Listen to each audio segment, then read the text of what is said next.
Hello. Welcome to another episode. So first of all, before we get started, I just want to do like a little bit of house cleaning. Recently, I was very fortunate enough to take off to Adelaide and help host some podcasts for the Roses in the Oceans organisation, who work with suicide awareness. So you can check out the Roses and Radio podcast that'll be coming. Some of those episodes will be coming out very shortly. So very excited about that. I'll definitely keep everyone posted, and there'll be links in the descriptions when they start coming out. In the meantime, if you want to check it out further, you can always head to the website, which is rosesintheocean.com.au. Absolutely fantastic team, and as I said, incredibly grateful to be a part of it.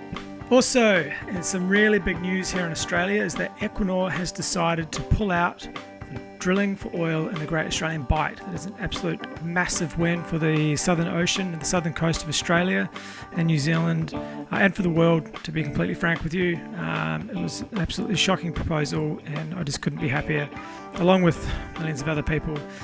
So that's exciting. So this is also segueing into my amazing guest today that I had in, Damien Cole. I was incredibly excited to have this inspirational man on the podcast.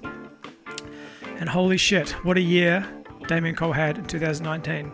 He ran as a local independent in the federal election. He was a massive, major key player in seeing off Equinor in the fight for the Bight Campaign. He nearly died in a major surfing accident, battled depression, and he also fell in love. This is one hell of a story, and I'm just incredibly grateful and thrilled to have been able to bring it to you and sat down and had a good talk with him. So without further ado, here he is, Damien Cole.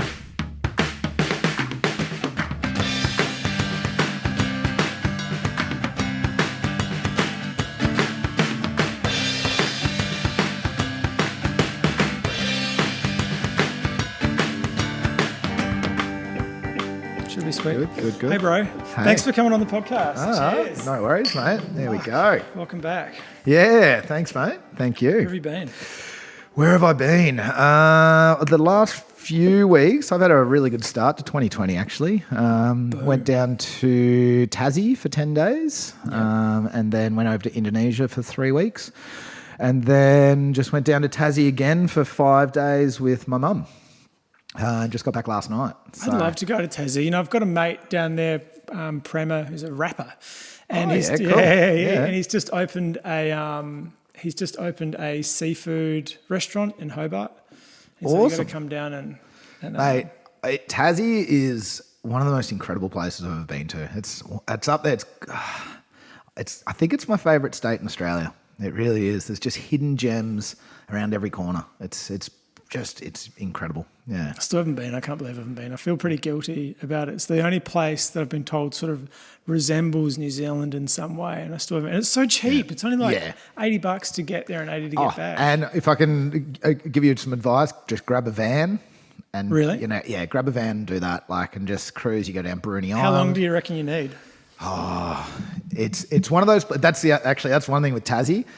You kind of look at it and go, oh yeah, I'll just do Tassie in a week.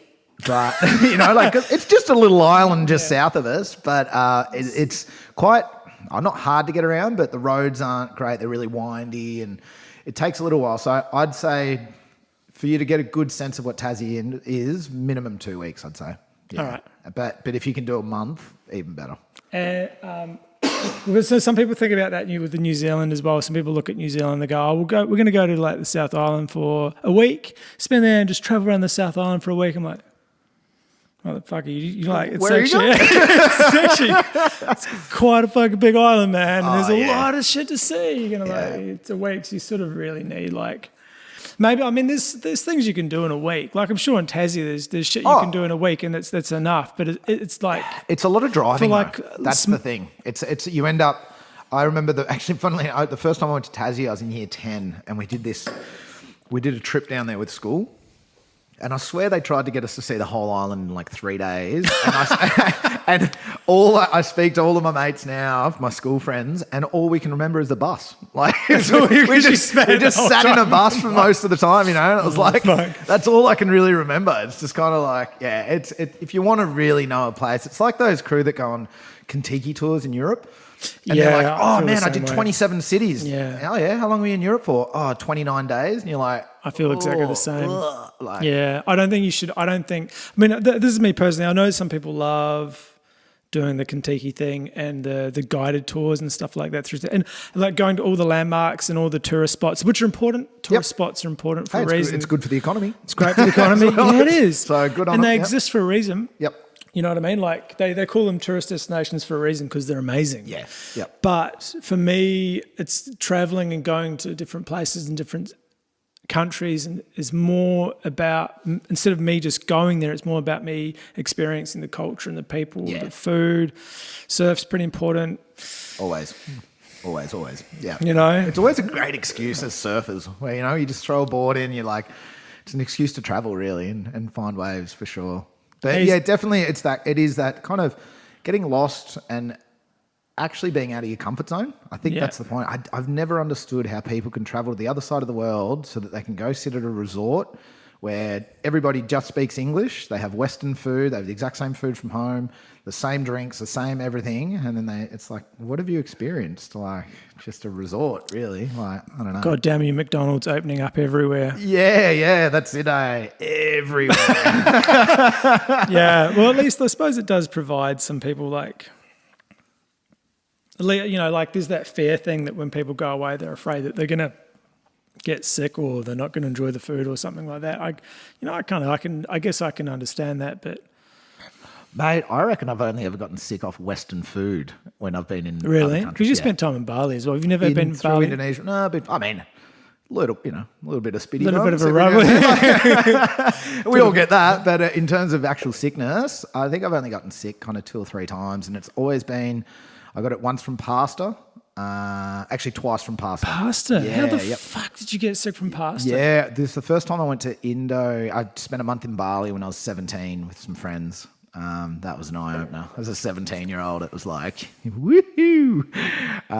And then it was the last night, and we went to this Brazilian restaurant, and I got a pasta there. And I'd been good for a whole month, and I'd just been eating local food, and I will admit I did have McDonald's a couple of times at 3 o'clock in the morning. It's easy, man. But it's easy. Yeah, you know, when you're 17 and partying and yeah. So, but yeah, I got sick from pasta. So there you go. I don't know. From Indo food, I love that stuff. Hey, I can never get enough of nasi campur. Yeah, I struggled in when I went to Bali. Not for my cousins. One of my cousins got married there and. Went and kind of loved it, kind of didn't because of the Seminyak, whatever, Kuta, all that sort of, it was really full on. And I didn't get sick. So aside from the really full on part, there was the most amazing food that I had was this little restaurant that we went into, and it was all like these vines and lights hanging down really low, this really low ceiling near Seminyak somewhere. And the kitchen was in the middle of the place, and you could watch people prepare and cook all the food. And I got this like, I have no fucking idea what it was. This fish kind of thing wrapped in this banana leaf with these like little flat Indonesian bread kind of, I don't know what the fuck it was. And I was like, what is this? And it was incredible. It was like some of the best food I think I've ever had. Oh, and that's, again, why would you go kind of, and listen, I'm probably being a bit hypocritical. I do go to Bali and eat Western food for sure, but I just love Indonesian food and feeling that different. Yeah, seeing those completely different tastes and smells. I think that for me is a huge part. Food is a huge part of travel. So, hey, hola, amigo. You're right. Kieran, Alice, Kieran. Hola, Alice. Sorry, we're special guests. Yes. Right. On topic and comfort zones. Yeah, for sure. So we've just recently, so this podcast will be released pretty soon. So we've just recently found out that Equinor has pulled out of the Great Australian Bight. So congratulations, everyone. Congratulations yourself. Thanks, Damien. mate. How do you feel about that? Ecstatic. I'm, a huge sense of relief as well. Yeah. And it's kind of, I guess, it's given me a little bit of hope and it's reinstated my faith in humanity. And not just humanity, but just the world of just, So many people around the country worked so tirelessly on this campaign, and it was one that was such an obviously horrendous, proposition to go out and drill in the middle of the Bight when the risks are so high. We're putting so much, we're putting our whole coastline at risk. It just, none of it made sense. And then to have the community outcry from around the country and have tens of thousands of people come out onto their beaches and protest against it, to have 31,500 submissions, not a signed petition, that's submissions. And that was 4 questions that were really hard to answer. And we still got 31,500 of them.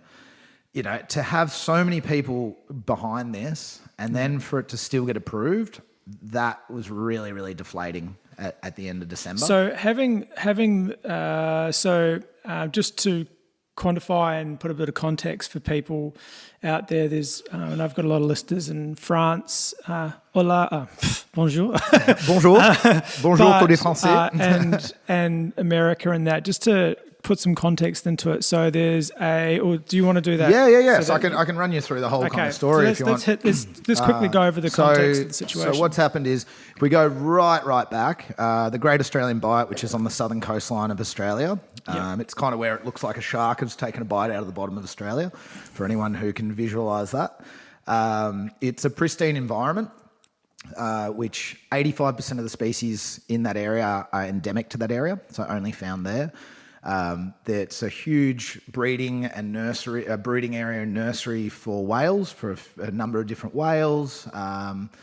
It's just an incredible raw beauty down there. You are in the middle of nowhere. It's got the longest continuous ocean cliff line in the world. Yeah, it's amazing. And when you stand across it, you feel very small. And it's just this place that it's one of the last. A lot of scientists and stuff have called it the Galapagos of Australia. It's this biodiversity hotspot. It's just incredible.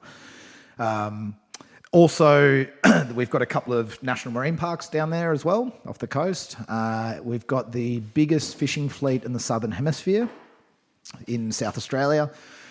Tourism's huge, obviously, all across the southern coastline, and that's what a lot of us, particularly in Torquay here, we base ourselves around tourism for a lot of our economy, and the Great Ocean Road and the 12 Apostles.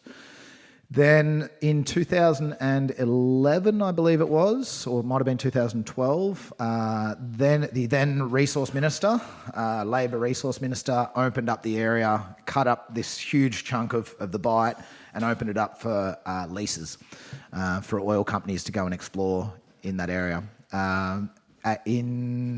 Straight away, we had Chevron and BP pick up some of the leases. And then with some pressure from some of the environmental groups in Australia, BP pulled out in 2016, and then Chevron shortly after in 2017. Yep. And then a Norwegian oil company called, formerly known as Statoil, who then rebranded to Equinor, just because it sounds a little bit better to brand. There's reasons for the rebrand, which I can run through later on. Yeah. So that's a company that's 2/3 owned by the Norwegian government. Right. So 67% owned by the Norwegian government. They came in here and then they for some reason thought that they were better than BP and Chevron, and said, "Oh no, we can do it safely." And then I jumped in 2018. When Sean Doherty, who's a surf journalist from Australia, also works with Patagonia, incredible guy. This was during my state election campaign, where I ran as an independent candidate. And he kind of called me, and I still remember the conversation vividly, where he explained everything. And I remember, he was like, "Yep, Norwegian oil company, Equinor," and I was like, "Hang on, I thought we won this? Didn't BP pull out?" And he's like, "Yeah, there's a new company now. They kind of tend to line up like that." And then he just said, "Listen, I think this would be really good for your campaign, and I think that you can really help us." Yep. And I just kind of remember saying, I'd just finished work. I was just on site. I was a labourer, and I remember pulling out of work, and I remember just going, "Oh, you know what, mate? With or without the campaign, I'm on board. You just get me on. This is fucking bullshit. Like, there's no way. How is it that we can even contemplate having a project that is risking so much?" So I was like, listen, I'm on board. And then, just got right into it and started really pushing it around town and pushing it around our coastline, trying to raise some awareness as to what was happening. Because a lot of these projects tend to go they tend to go through without any public consultation. So what's the process then that, let's just freeze for a second and then go into the process that an oil company needs to take for the government to assess their tender of at least land for natural resource mining, like oil and gas and gold. So there is 4 steps which you're testing me at the moment, but the biggest one is the environmental plan. Yeah, whether you can kind of safely mitigate or reduce any risks and kind of what the kind of what ifs. Sure. Risk matrix and all of that. And I've actually, again, full disclosure as well, I've worked in the mining industry and the offshore industry through my 20s, and we have spoken about this. Mm-hmm. Yeah, I've done the same. Yeah. And throughout my 20s, and so I know quite a bit about, I've come, I've definitely had a big change of career since. So it's really interesting to see, because they do have these risk matrices that are, the risk of something happening, the potential of what the hazard will do, and then the risk and kind of what the likelihood of it is going to be. Sure. And looking at the way that they did their environmental plan, it was almost hilarious. Like some of the stuff that they state of, when the oil comes, we'll just disperse it with this chemical, so it's fine. And being offshore, because it was 372 kilometres offshore, so that's 230 mile or something like that, I think. It's just off the coast of South Australia. It's right in the middle. If you can see that, the Bight, it's 372 kilometres off that coast, so it's a long, long way. And they made it out as a good thing, as, oh, well, that's good because the high seas will disperse the oil once the chemical hits it. And you're just kind of going like, what? Like, hang on. And what's this chemical that you're putting, and what's it actually doing? Oh, it's dispersing it, which means that it's just going below the sea level. So we're sinking the oil, and it's like, onto fish. That's not, and whales and mammals, turtles and sharks, and it's kind of like, reef. What? Hang on, and then we're expecting to send all the fishermen out there to. So this environmental plan was the first one, and then you meant to go through a safety management plan, and then there's 4 kind of steps, but the biggest one is that environmental plan. So, and then also including with that, the biggest part of the process that they go through, or the part of the process they go through, is they put it up to community debate to gather whether or not the community is behind it or against. No. They do have community consultation initially. Sure.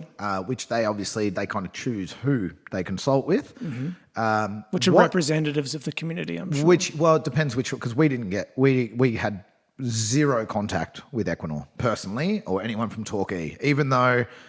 So to put it actually in perspective, I'll just for a sec, the spill forecast modelling by Equinor, their own environmental plan stated, in a worst case scenario, if there were an oil spill that were of a similar magnitude to the one that happened in the Gulf of Mexico back in 2010, it had the potential to reach the whole southern coast of Western Australia. So that's going back against the predominant currents, all the way along the southern coast of Australia. So that's Western Australia, South Australia, Victoria. It would envelop the whole of Tasmania and then go halfway up the coast of New South Wales, up to Port Macquarie. So that's roughly about a third of Australia would be decimated and have oil lapping up on its beaches. That's what we were looking at going. And even if there was a 1% chance or a 0.1% chance that this would happen, the fact that there's that risk, it's too much. For me, that should just be a no. That's where we're closing down the gates on this one. No, that's not going to happen. I'm not going to get on that bus. No, you know what I mean? Yeah, like it's like there's not a very good chance it's going to happen, but if it does, we're fucked. Yeah. And it's kind of like, well, hang on. Like then there was things that. So the thing that ended up, they have a capping station which they invented during the Gulf of Mexico disaster. Sure. Which that took 89 days to cap. They said that, so they now have to have one around the world. They've got to have a few around the world to be able to deploy in case of an oil spill. Sure, yeah, okay. For us, it was the quickest they could get it there was 18 days initially. It's better than 89. It's better than 89. That's only to get it there. Then you have to put it down to the bottom, which is 2.2 kilometres down. It's over 2 kilometres deep below the sea surface. But to put it in perspective as well, that same spill forecast modelling said that in the event of an oil spill, it would reach the coast of Australia, Streaky Bay, within 10 days. So straight away, you're going, hang on, so you've just given up on the South Australian community, on friends of mine who are sitting there going, well, hang on, we're just not good enough. So then they said, oh no, now we've got it for 14 days. We've got it down to 14 days, and they'd have to fly it into Sydney because it was so big, this capping station. Fly it into Sydney, transport it by train because the Adelaide airport wasn't big enough or whatever. Then they've got to assemble it, send it out there. Then it's the highest energy ocean in the world. So to wait for the ocean to be calm enough to deploy, just in case there's a storm or there's all these ifs and buts and maybes and and then what if it doesn't work, and what if there's just too many ifs and buts. And that's why for us, we were just looking at, and I look at these environmental plans and I know them because I've gone through them as a worker, where it's a flick and tick. You're just kind of like, oh no, well, we're going to mitigate the risk by doing this, oh yeah, we're going to put extra safety barriers here and we're going to do this and that and blah, blah, blah. And I'll be honest with you, mate, working in the mines, I know it's all bullshit. You just do whatever you can to get on with the job. So let's go sort of onto a track of what we were sort of started with in terms of the community, the 31,000 letters. And so what was it about this? What came out of, why do they think you? So that actually, interestingly enough, I think this was probably a mistake on their behalf. They voluntarily put their environmental plan out for consultation. So that it wasn't something that was mandatory. They didn't have to. It's now become mandatory. I'm pretty sure. I'll have to double check that. Well, someone fact check me, please, within Australia. But I think that there was a thing there where they just got away with it or something. Sure. Anyway, but the point is they put it out and again, I think that they came into Australia quite arrogant because they do have a relatively good track record around the world. Well, so compared to others. Sure. I mean, it's still... Oh, that'll never come out. It's like chocolate. I've got red wine. Oh. All right. Okay, so... Damo runs off and he's just made the point about the relatively clean record. NOPSEMA used to... not SEMA, I'm terribly sorry, guys. The Equinor used to be called Stat Oil. And they had 3 previous spills in Norway, so in the North Sea out there. I'm not saying that they're perfect. No. But compared to some of the other companies around the world, the Norwegian regulations are quite strong. They're quite tight. So, but at the end of the day, shit happens everywhere, and this is but this is exactly it. I'm not on their side by any stretch of the imagination, but. This is the point is they kept telling us, and they had ads about it that were going on around Australia saying after years of research and consultation, we now are sure that we can do this safely. How can you be sure? It's even like when you get into a car, do you put your seatbelt on? Yes. It's not like you get into an accident every single time you drive a car. There's still risks. But there is a risk every single time you get into a car. Yeah. There is a chance. You can't ever say that there's 100% sure I'm not going to have an accident tomorrow. Yeah, but that's why you have insurance. And of course. Yeah. But you don't. But what's and that's it. That's why you have insurance. That's why we have seatbelts. That's why we have speed limit. Insurance isn't just like car insurance. Insurance is like airbags, side intrusion bars. Yes. There's manufactured insurance that goes into. But that's again while the consequences are quite high in a car accident, you could possibly could die. Yeah, absolutely. People do all the time. Right. So it's risk mitigation and risk management when it comes to something that's an oil spill. Well, 11 people died on the BP Horizon. Exactly. And this is the thing when they're telling us, and that's just people. That's not marine life. Oh, it was billions of animals. Right. Billions, like fish, all kinds. Yeah, and it's a dead zone now. The Gulf of Mexico is... And billions is just to again quantify shit. What was it? 1 billion animals died in the recent natural disasters in Australia with the bushfires? 1 billion. and we're talking billions in the Gulf of Mexico. And then there's the side effects as well from years later. Years generations of any species. Right. So then going back. Going back, sorry. So we digress. That was last year it was right around this time. It might have been, it's almost to the day a year, I'd say.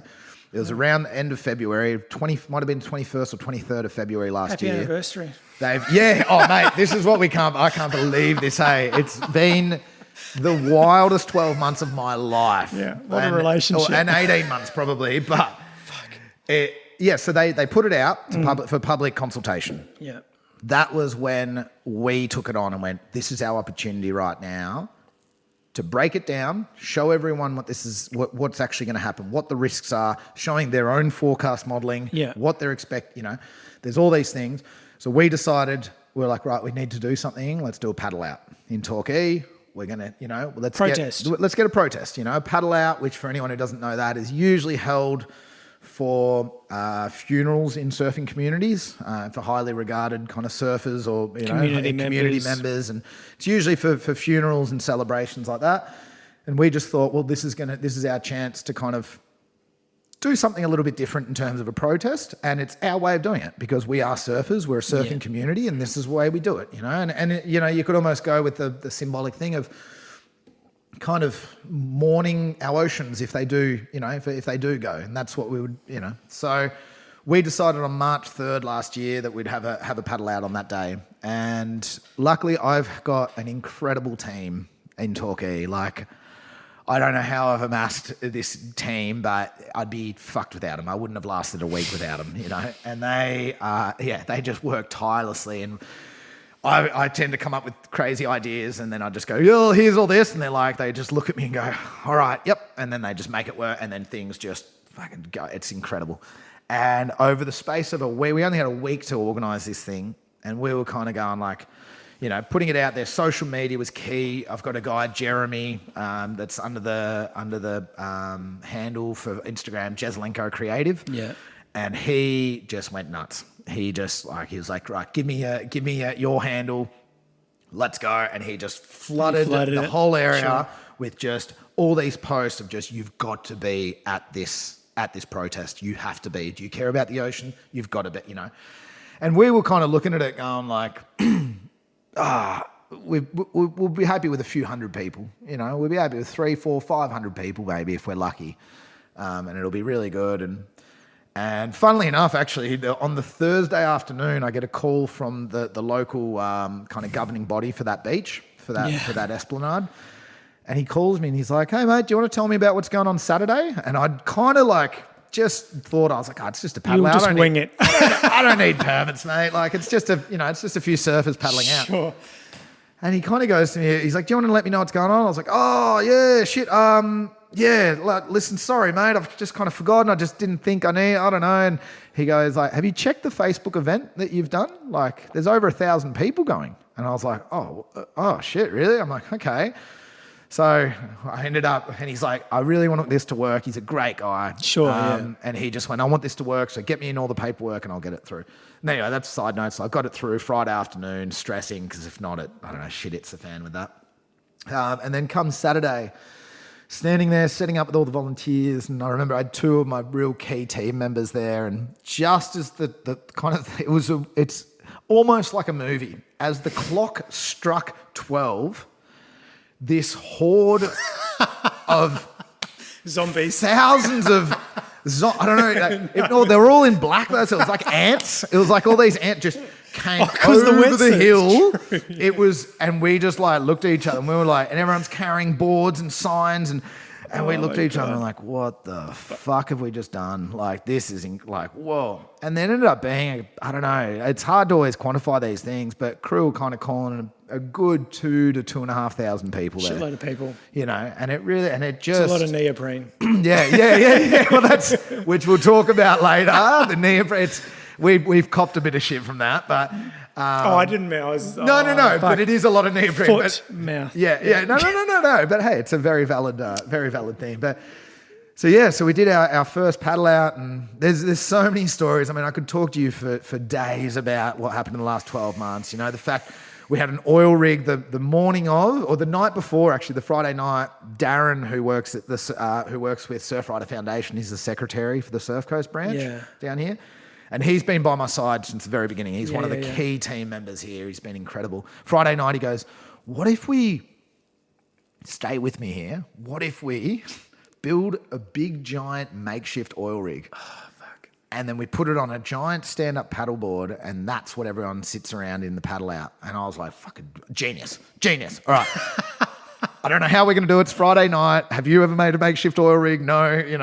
This is a ragtag bunch of surfers from Torquay, And then, so the next morning, he's sent a group message with like all the timber at his house, and he's like, bring your drills, we need to go. And I was like, oh shit, all right. So all of us have just rocked up at his house, and everyone's cutting and screwing and painting, and we're just getting this rig, and then like we're trying to dry it, and then we're shoving it into my van, and then we've gotten down there and you put the rig in your van. Made it up. Yeah, well, not quite made, but we'd put a few pieces together to try and make it easier.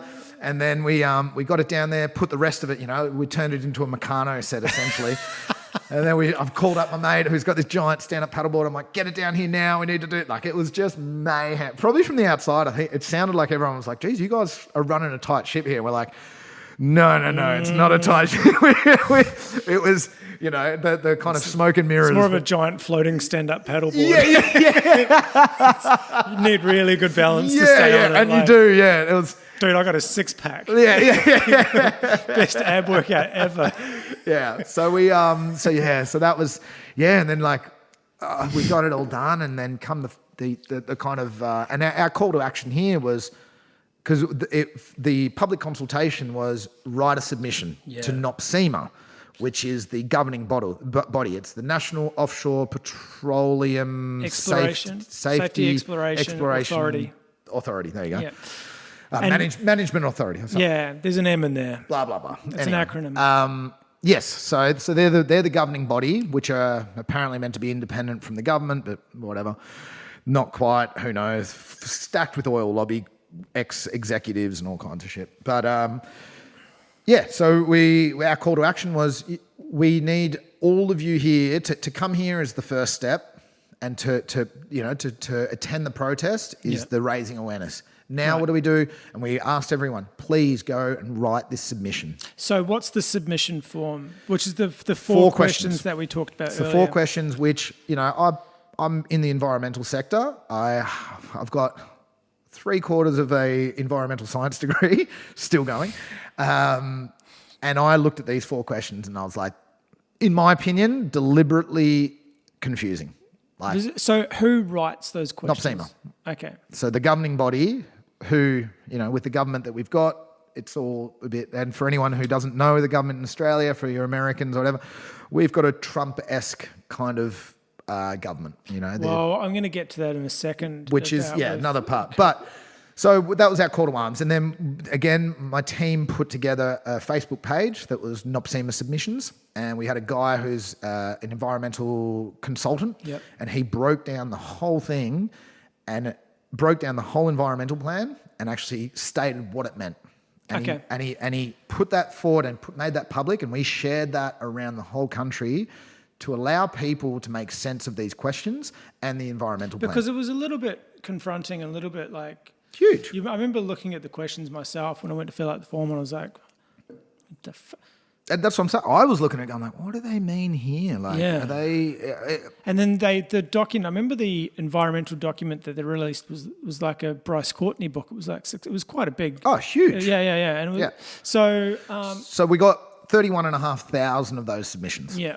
And that is, I think, one of the more like kind of under the radar achievements that this campaign actually kind of had, is to get 31,500 people to submit something. It wasn't just an electronic signature. We're talking people sitting down for half an hour, really trying to make sense of these questions. And I think that was huge. And that in itself is showing the disapproval and kind of the resistance from our community. Well, and the love for the environment. And just our disapproval for the whole project, and just saying it's not. And also, just to go back a little bit, sure. Equinor also, when they first came to Australia, they stated that if they were not wanted in Australia, they would not push through. Right. They wouldn't push on. Because a social license to them was integral. It was an integral part of this project. Okay. So if they had any community resistance, they wouldn't proceed with the project. And that's what we went with. All right, you want to see community resistance? How's this? So we've done that, and that actually went on for an extra few weeks. But at the time, we did that first. We did that first paddle out, and then the next day, I had a guy call me from Melbourne. And he's like, man, we just attended the paddle out, down in Torquay. Like, we loved everything you did. And I was like, oh, thanks, man. Like, epic. And he's like, we want to do one in Melbourne. We want to do a paddle out and we want to do a protest. And I was like, oh, okay, cool. Like, I'll help you out. Like, I'll get my team together. We'll write you a bit of a blueprint of what to do, how to do things. And how to build a joint. Yeah. Well, this was actually fun. And he's like, do you reckon you could come and speak at it? And I was like, oh, yeah, all right. I'm in the middle of a federal election, but all right, cool. Like, I can probably... And I was like, oh, I'll bring up my oil rig. And they're like, oh, yeah, can you? And I was like, okay, cool. So we started working with them. And then in order to get insurance... Should have sailed the oil rig over the boat. Oh, mate. That's what you should have done. Oh, mate, that would have been a good scene, actually. That would have been good to do. Paddle it through the heads. Poor Philip heads. Anyway. Yeah, and then I heard about, I had another friend that's like, oh, my friend's now organising one in Queensland on the Gold Coast in Burleigh. And I was like, oh, mate, give me his number. I want to have a chat to him. And I called him, and this is almost word for word. There was a guy, Jamie, who's works in the shop at Patagonia up there. I think he's the manager. And I called him up. I'm like, hey man, it's Damien Cole from down Torquay. Like, and he's like, oh man, I just saw your paddle outs and what you guys did, like epic and rah, rah. And I'm like, yeah, that's what I'm calling. Like, heard you guys are doing one as well, eh? Like, really appreciate it. And then he's like, I said, oh, how's it all looking?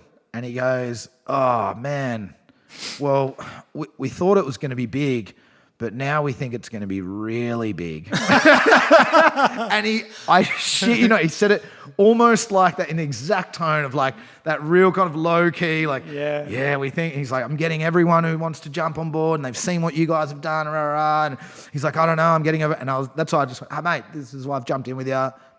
I'll walk you through it. This is what you need to do. I was like, pull in a close 4 or 5 people that are really going to be your core team. Yeah. And then from there you delegate out, so you can manage it. You got to start with a really good foundation of a small tight-knit crew. Sure. Then you delegate out to the other volunteers. And any other groups that want to jump in and whatever, great. We'll need your help at some point, but for now, let us organise the day, and then we'll tell you exactly what to do.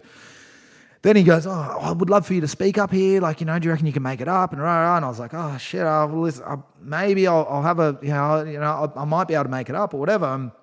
And then I hung up the phone, and then I just thought, and I was like, hang on. We've done Torquay. We've got Melbourne coming up. We've got the Gold Coast. And I'm like, we need to do...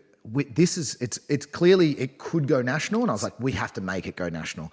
And I was like, where's Sydney in this? Where's Adelaide? Where's Perth? Where's Hobart? I'm like, these are all capital cities of every state.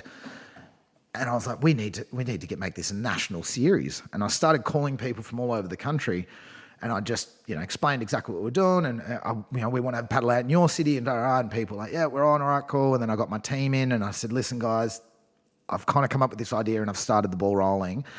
And this is so I've ran in a state election in 2018. 2019 I backed it up with our federal election as an independent candidate. So I've just assembled our team to start the federal election, and then I've dropped them this and said like, oh, by the way, we're also organising paddle outs in 7 other cities.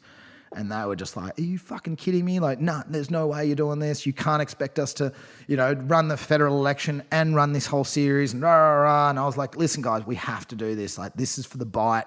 This has to gain national attention. This is the only way that we're going to stop this thing. We need to get our country behind us. And then obviously I was like, and it's, hey, if we want to raise a profile for this election, this is how we're going to do it. This is our point of difference around compared to the rest of the country. We have something down here which we've seen in the first weekend. The first paddle out that we did. People are really latching onto this. This is an emotional campaign because it's such a pristine area, and it's a final straw. It's one of those moments of just, we've allowed fossil fuel companies for so long to just push and take a little bit more, and our government to take a little bit more, and open up that mine here and then deforest this bit and take the water from this river for these people. And this, I feel like, was just a turning point where our coastal communities went, nah, this is a line in the sand moment. We're stopping here.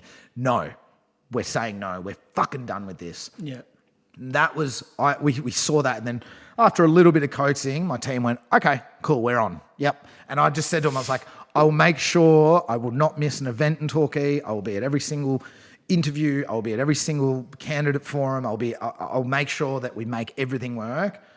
And we did, with some hilarious runs to airports and backs and cars and pickups, and it was a crazy few weeks that we went on. It was. It's all right. Breathe, mate. I feel like I'm going through it. Okay, Monday to Friday, we were organising the paddle outs in a different city and attending all these forums. Yeah. And then usually I'd jump on a Friday night or Saturday morning, and I'd fly to another city. Yeah. Speak. Do the paddle out, and then I'd come home. Yeah. I'd usually fall in a heap for about 18 hours, where I'd just have to come home and just shut myself off, and I'd come home, shut myself into my room, and I wouldn't want to talk to anyone for at least the Sunday afternoon into Monday morning. Yeah. I had to stop, and then I'd be back on Monday, and then off I'd go again. So the whole fight for the Bight thing just completely took off, went nationwide. There was massive community support, 31,500 submissions, not petition signatures, but submissions submitted to NOPSEMA to say, no, we don't want it. Community says no. NOPSEMA goes ahead, votes a couple of times. Knocks it back a couple of times. Yep. And they put forward another submission. Which I personally think is a bit of a kind of a PR stunt of, they knocked back the environmental plan once and said, not good enough. You need to do this, this, and this. Yeah, you need to fix this up. Then they come back again. Yeah, and it's like they check it out again, they knock it back again, and go, no, not quite up to scratch. Okay. And then we got to the end of last year, and it still was in real limbo. It'd been knocked back, and then they were resubmitting. I think it was, I can't actually remember the exact date. It was just after, it would have been the 25th, 26th. It was the last week of November anyway. Yeah. They were resubmitting again, and then NOPSEMA had 30 days to make a decision. So we decided Surfrider Foundation in Australia, who I was working with throughout the whole time, and this was a Surfrider Foundation series that we did earlier in the year. And then come October, we decided, okay, and again, I can tell you, Sean called me up actually and said, Patagonia is going to help out. We want to hire you on behalf of Surfrider Foundation, because they were working with Surfrider Foundation. They said, we want to hire you to organise a national day of action of protests around the whole country. And straight away I was like, yep, all right. I'll get 50 events going, and we'll get them all over the country, and this is going to, and then the whole alliance, I think people probably look at me sometimes and go this guy's he just talks too much shit, 50 really? Whoa, how are you going to get 50? And I was like, the other thing is, which it's probably, I probably cop a bit from it personally, but once I get my teeth into something, I don't give up, and I will go hard, and I will go and go and go. And I was like, no, 50 events it is. In my head, once I get that, I'm pretty stubborn like that. It kind of probably backfires on me sometimes, but but for this one, I was like, I'm going for 50, and crew were like, I'll try for 20 or 30 first, 20 or 25 first. And I was like, nah, we're going 50. So had you thought about the geography of those 50 locations? Or did you feel like 50 was just a goal for you to reach? It was just a goal at the point, right. at that stage. That makes, sure. But I also knew that there were enough locations. I knew that there was enough beaches and enough communities that were in that vicinity. Definitely enough beaches. We've got thousands of beaches. But, but communities, I just thought, I was like, no, we can definitely make this happen. And then so off we go, and my first point of call, I just went, all right. I sat down and I went, I'm going to go for every single board rider club in Australia. Sure. So that's surfing clubs, not surf lifesaving, but actual surfing board riders. Yep.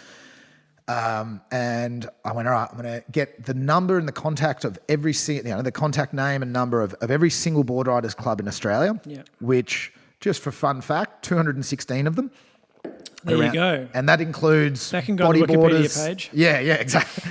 Bodyboarders, stand-ups, bloody, I don't know, kayaks, longboarding, whatever all kinds of board riders. Yeah. So I got that through Surfing Australia, and then I made a spreadsheet, and then off I went, and I just started cold calling people and just explaining who I was, what we were doing, and just that we needed their community's support. Yeah. And once I started doing that, I realized what I'd actually got myself into as well. And this is where, I get pig-headed, but I was also like, fuck, I'm going for 50. How am I going to do this? Shit. And then I had one team member of mine that had a bit of time off at that time. Her name's Alex Marshall. She's amazing. Hello, Alex. Hello, Alex. She is going to be. She already is. She's a leader within our community. I'm calling it. She's the next Prime Minister. Yeah, if we can get a decent party that's not blue or red, that she will lead our country. She will lead whatever she does. She will have success in. She is incredible and only 20 years old as well. She's amazing. And just so I called on her, and she has been by my side as well for a very long time. And she almost got offended. She was like, well, when were you going to call me? Like, I'm in on this. She was like, I'm sitting down, and I was like, you sure though? I can't pay you. I know I'm getting paid to do this job, but it's volunteer. And she was just like, I don't give a shit. Like, let's get into it. So she was sitting down with me, and she's great with the administration organisation, which is not my cup of tea. I'm the talker. I get people revved up. I get people, I can do the phone calls, but when it comes to figuring out spreadsheets, should have seen how long it took me to it's okay, bro. You don't have to be good at everything. No, man. I'm not by any stretch of the imagination. No one's good at everything. Then we get a French kid who I got, put in touch with, who was just like, hey, I really want to come in and help as well. I'm flying into the country to be with my girlfriend in Melbourne very soon, like next week or whatever it was. I was like, yeah, man, come down to Torquay. And he's like, I said, I don't know exactly what you've got. Like, I'm, what how are you going to help? But there will be something here for you. I promise you. So he gets down here the first day, and straight away I watched him for a little. I said, oh, well, this is our spreadsheet and this is what we're doing. And within half an hour, I look across, and he's already just, the spreadsheet's 10 times better. I was like, oh, can you do it? He's like, I've already done it. Yeah, I've already done that. And he's only 20 years old as well. It's amazing what happens when you put a border around something in a spreadsheet. Oh, mate, even that. I was like, what is that black line? He's like, that's a border, mate. that's like, my level of skill with spreadsheets. And then I was like, what's that little arrow? And he's like, that's a tab, a drop-down tab or whatever. And I was like, wow. That's for me. I was like, this Excel stuff is really going to take off, eh? You should patent this. Yeah. You should really patent this. This is an incredible thing. Like, so, and then funnily enough, at lunchtime, we're sitting out on my deck, and I've made a bit of food for us. And they're both called Alex. So I've got Alex, who's been by my side for a very long time, and French Alex. And he's sitting there, and then after a bit, he kind of like looks at us, and he's like, so where's the rest of the team? Like, where's the rest of, the fight for the Bight thing? And I was like, oh, well, like this is it for the National Day of Action. Like, this is all, like, this was just my thing with, I've been hired, but, and he's like, oh, and I said, oh, there's other people like in South Australia and, Wilderness Society and all that, but they're doing other stuff. This National Day of Action, I'm like, it's just us. And he goes, oh man, to be honest, like when I was coming down here, I was expecting like a big high rise with like 100 employees and like, the fight for the Bight thing. It just seemed so huge and whatever. And I was like, oh, no, man, it's kind of been just like a ragtag bunch of crew, like, like a bunch of surfers and, some charities that I think anyway, so it was pretty funny. And then from there, we just worked, I don't even know, 80, 90, 100-hour weeks again, just going. Getting up to this 30-day deadline, just working hard for it. And then we ended up getting 57 events around the country. Well done. and we had them from all the way into northern Queensland, people that weren't even in the firing line of this potential oil spill. Northern Queensland, all the way around the coast, all the way back up the west coast. Darwin. We ended up having Darwin. Darwin. And it was this incredible day where we were worried down in Torquay whether we'd get the same numbers, because this was I think it was our fourth paddle out here. We'd done one at Easter as well. Yeah. And when we rocked up that day, it was the biggest one yet. And it was amazing. The energy we had here was just incredible, and it really, the incredible thing as well, and it's really hard to describe, but it was not a protest that you would expect, that most people probably have in mind. It was a celebration of communities and their love for the ocean and our connection to the ocean. And it was really something that there were people that had paddled out, that paddled out. They were anywhere from 80 years old down to 6 months old. There were people taking their kind of relatively newborn babies, paddling them out on boards. Probably not the safest thing in the world, but you know what? It's a story. Yeah. Then there were people that there were professional surfers paddling out, and then there were people that had never sat on a board before. And it was amazing. It was a good show of force. Yeah, but it was also the kind of the vibe and the atmosphere there. And I've done, personally, I think I've done 12 of them now, that paddle outs, and been at them. And every time I just get this rush of emotion and goosebumps. And you see the way people react to this paddle out, and it is an energizing force from... it's this sense of community and this sense of we're here for a kind of a... I don't want to say a higher purpose in a religious sense or anything, or a spiritual, but just a community sense. In a community sense and an environmental, that, you know what, this big blue planet of ours, it's bigger than any of us. It's bigger than any of the project. We need this thing it's our lifeline. So all of this community support, all this backing, all these letters, all this supposed political support. So November 23rd, National Day of Action. Yeah, and all of this stuff that happens, and all this organising that happened, and all these people that went into the water.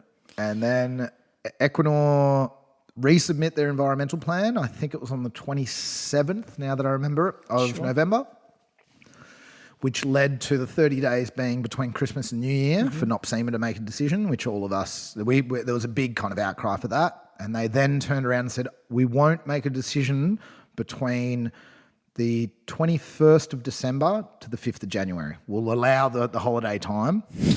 How generous. And we were like, oh, that's, for them it kind of is. Sure. But then what did they do? They dropped it on the 21st of December, before Christmas. And what did they drop? And they dropped the announcement that they approved the environmental plan. Right. Bit of a kick in the nuts or guts. That was heartbreaking. Yeah. And it really, it deflated a lot of people. And this was also in the middle of the bushfires. Yep. That's because the bushfire season had started early in Australia. Yeah. I remember speaking and it gets me pretty teared up just thinking about it. An incredible leader in our community, Monica from Treading Lightly. She started up a charity. You should get in contact with her and have a chat with her. She's incredible, from the south coast of Australia, around the kind of Ulladulla area. Yeah, I'll set it up. Mollymook. Yeah, for sure. And she started up a charity called Treading Lightly. She was, every time I spoke to her, it was just this, she's working tirelessly for her community. And this is what I had the honor of working with throughout this whole campaign, was just these amazing people that just cared about their environment and their community. And I remember calling her the day after the announcement, and she was so flat, and they had fires on the outskirts of her town. They'd just got the announcement from Equinor, and they had an announcement from the New South Wales government that they were stripping away the marine reserves in her area as well. So shit was starting to look for pretty her. dry. She was, and that's, and it puts it into perspective, and it does. It gets me. Just, she was trying everything she could, and her community was trying everything, and they were watching. On one end, they're watching their backyard burn, and then they're watching their government just ticking and approving all the destruction of their marine environment, of their oceans, and fueling the flames, literally fueling the flames of these fires by kind of giving the green light to these projects. Can I read something to you? Yeah, for sure. So this is after Equinor has pulled out of the Bight. And there was an ABC correspondent that did a report, and the NOPSEMA, God, I'm so sorry, guys. I keep getting acronyms. Equinor chief, the Australian chief of Equinor, Joan Stangeland. Yep. Hello, mate. Said this to the ABC correspondent. We met with federal and state politicians yesterday, and they were disappointed, and we can understand that they are disappointed. At the same time, they also recognise this as a commercial decision. Yeah. So Equinor pulling out, the politicians were disappointed. Of course they were. So why are Australian politicians turning their backs on communities?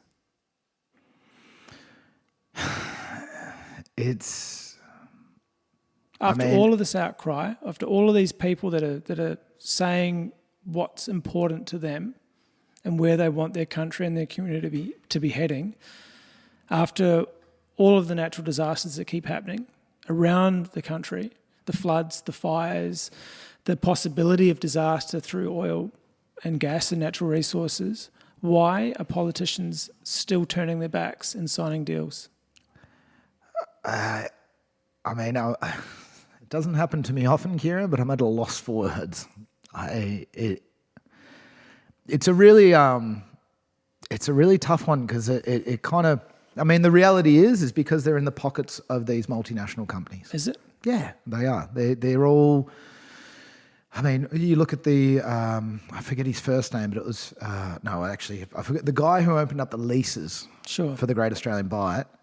Quit something like the following week, and then ended up going and being an oil lobby, working for the oil companies. Sure.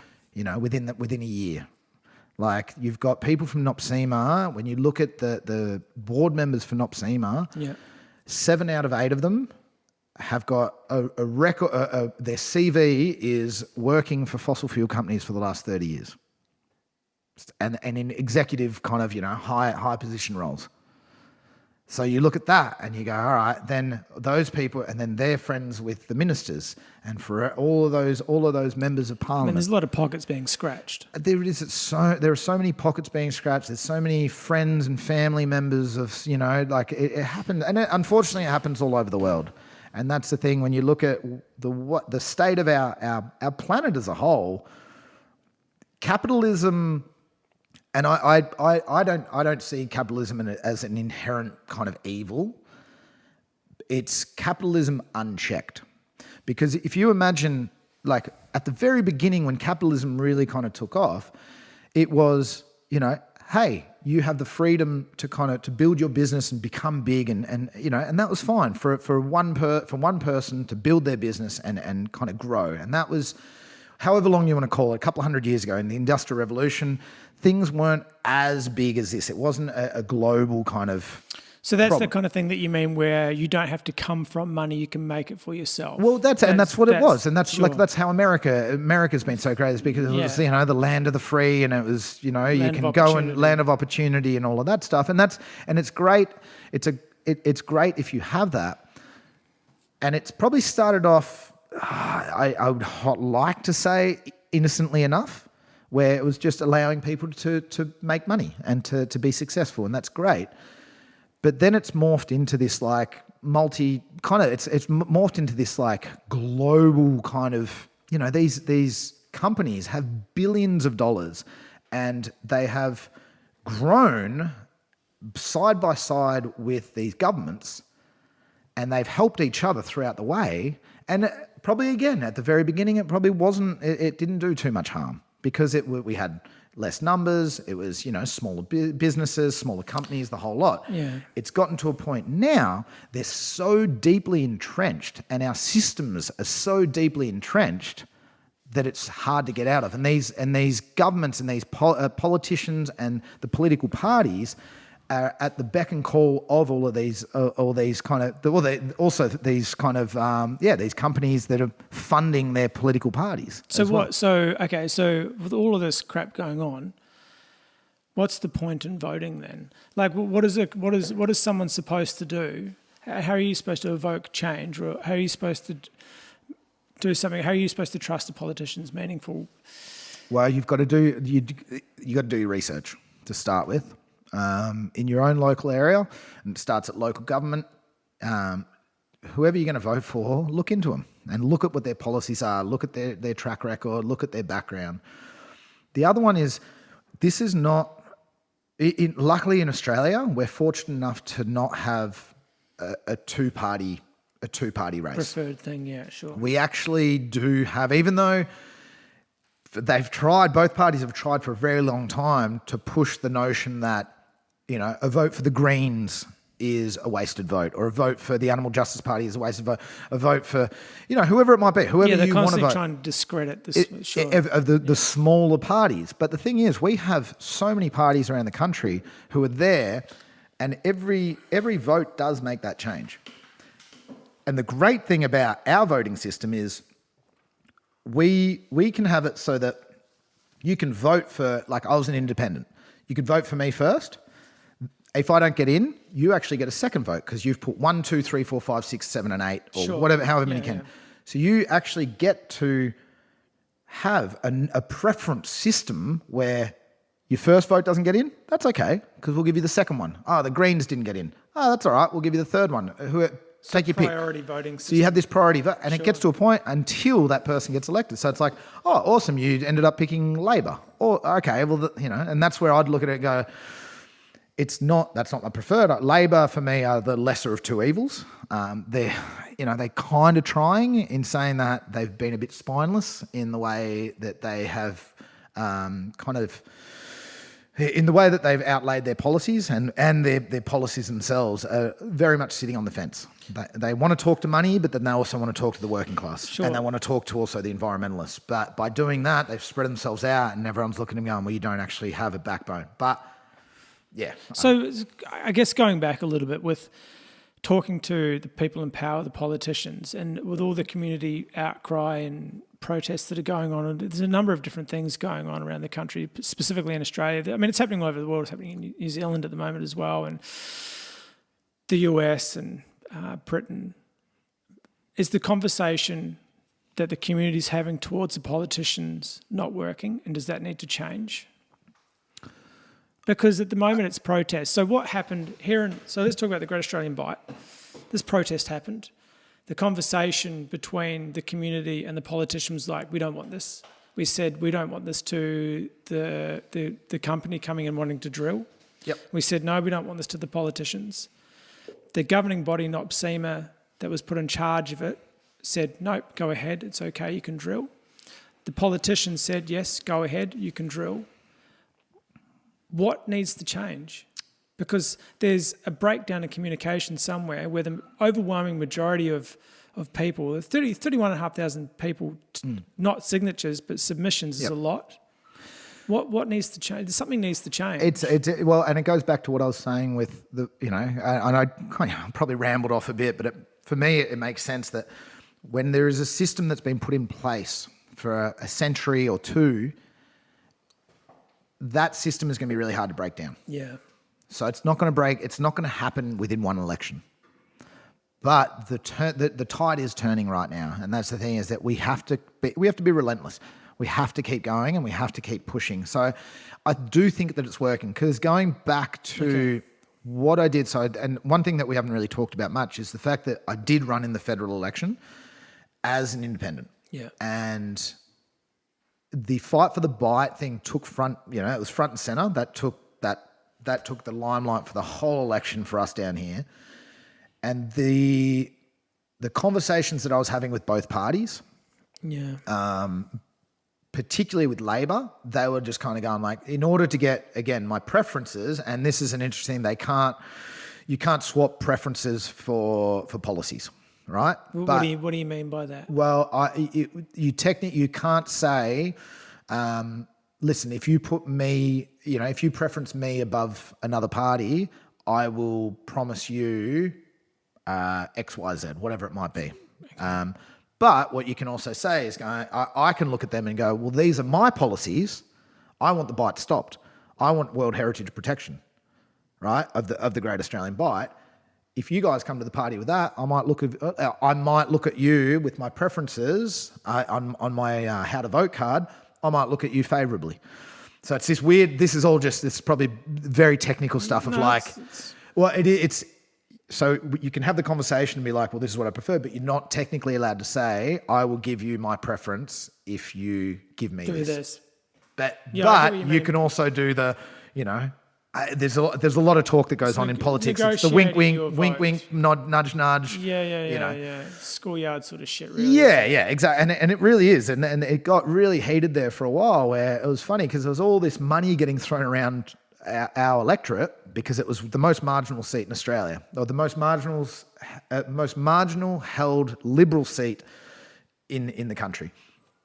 And there was money getting thrown around everywhere. And all I said was, I was like, I want the bight to be stopped. I want World Heritage status down there, and I want federal protection for the Otways and the Great Ocean Road. Sure, yeah. That was for me.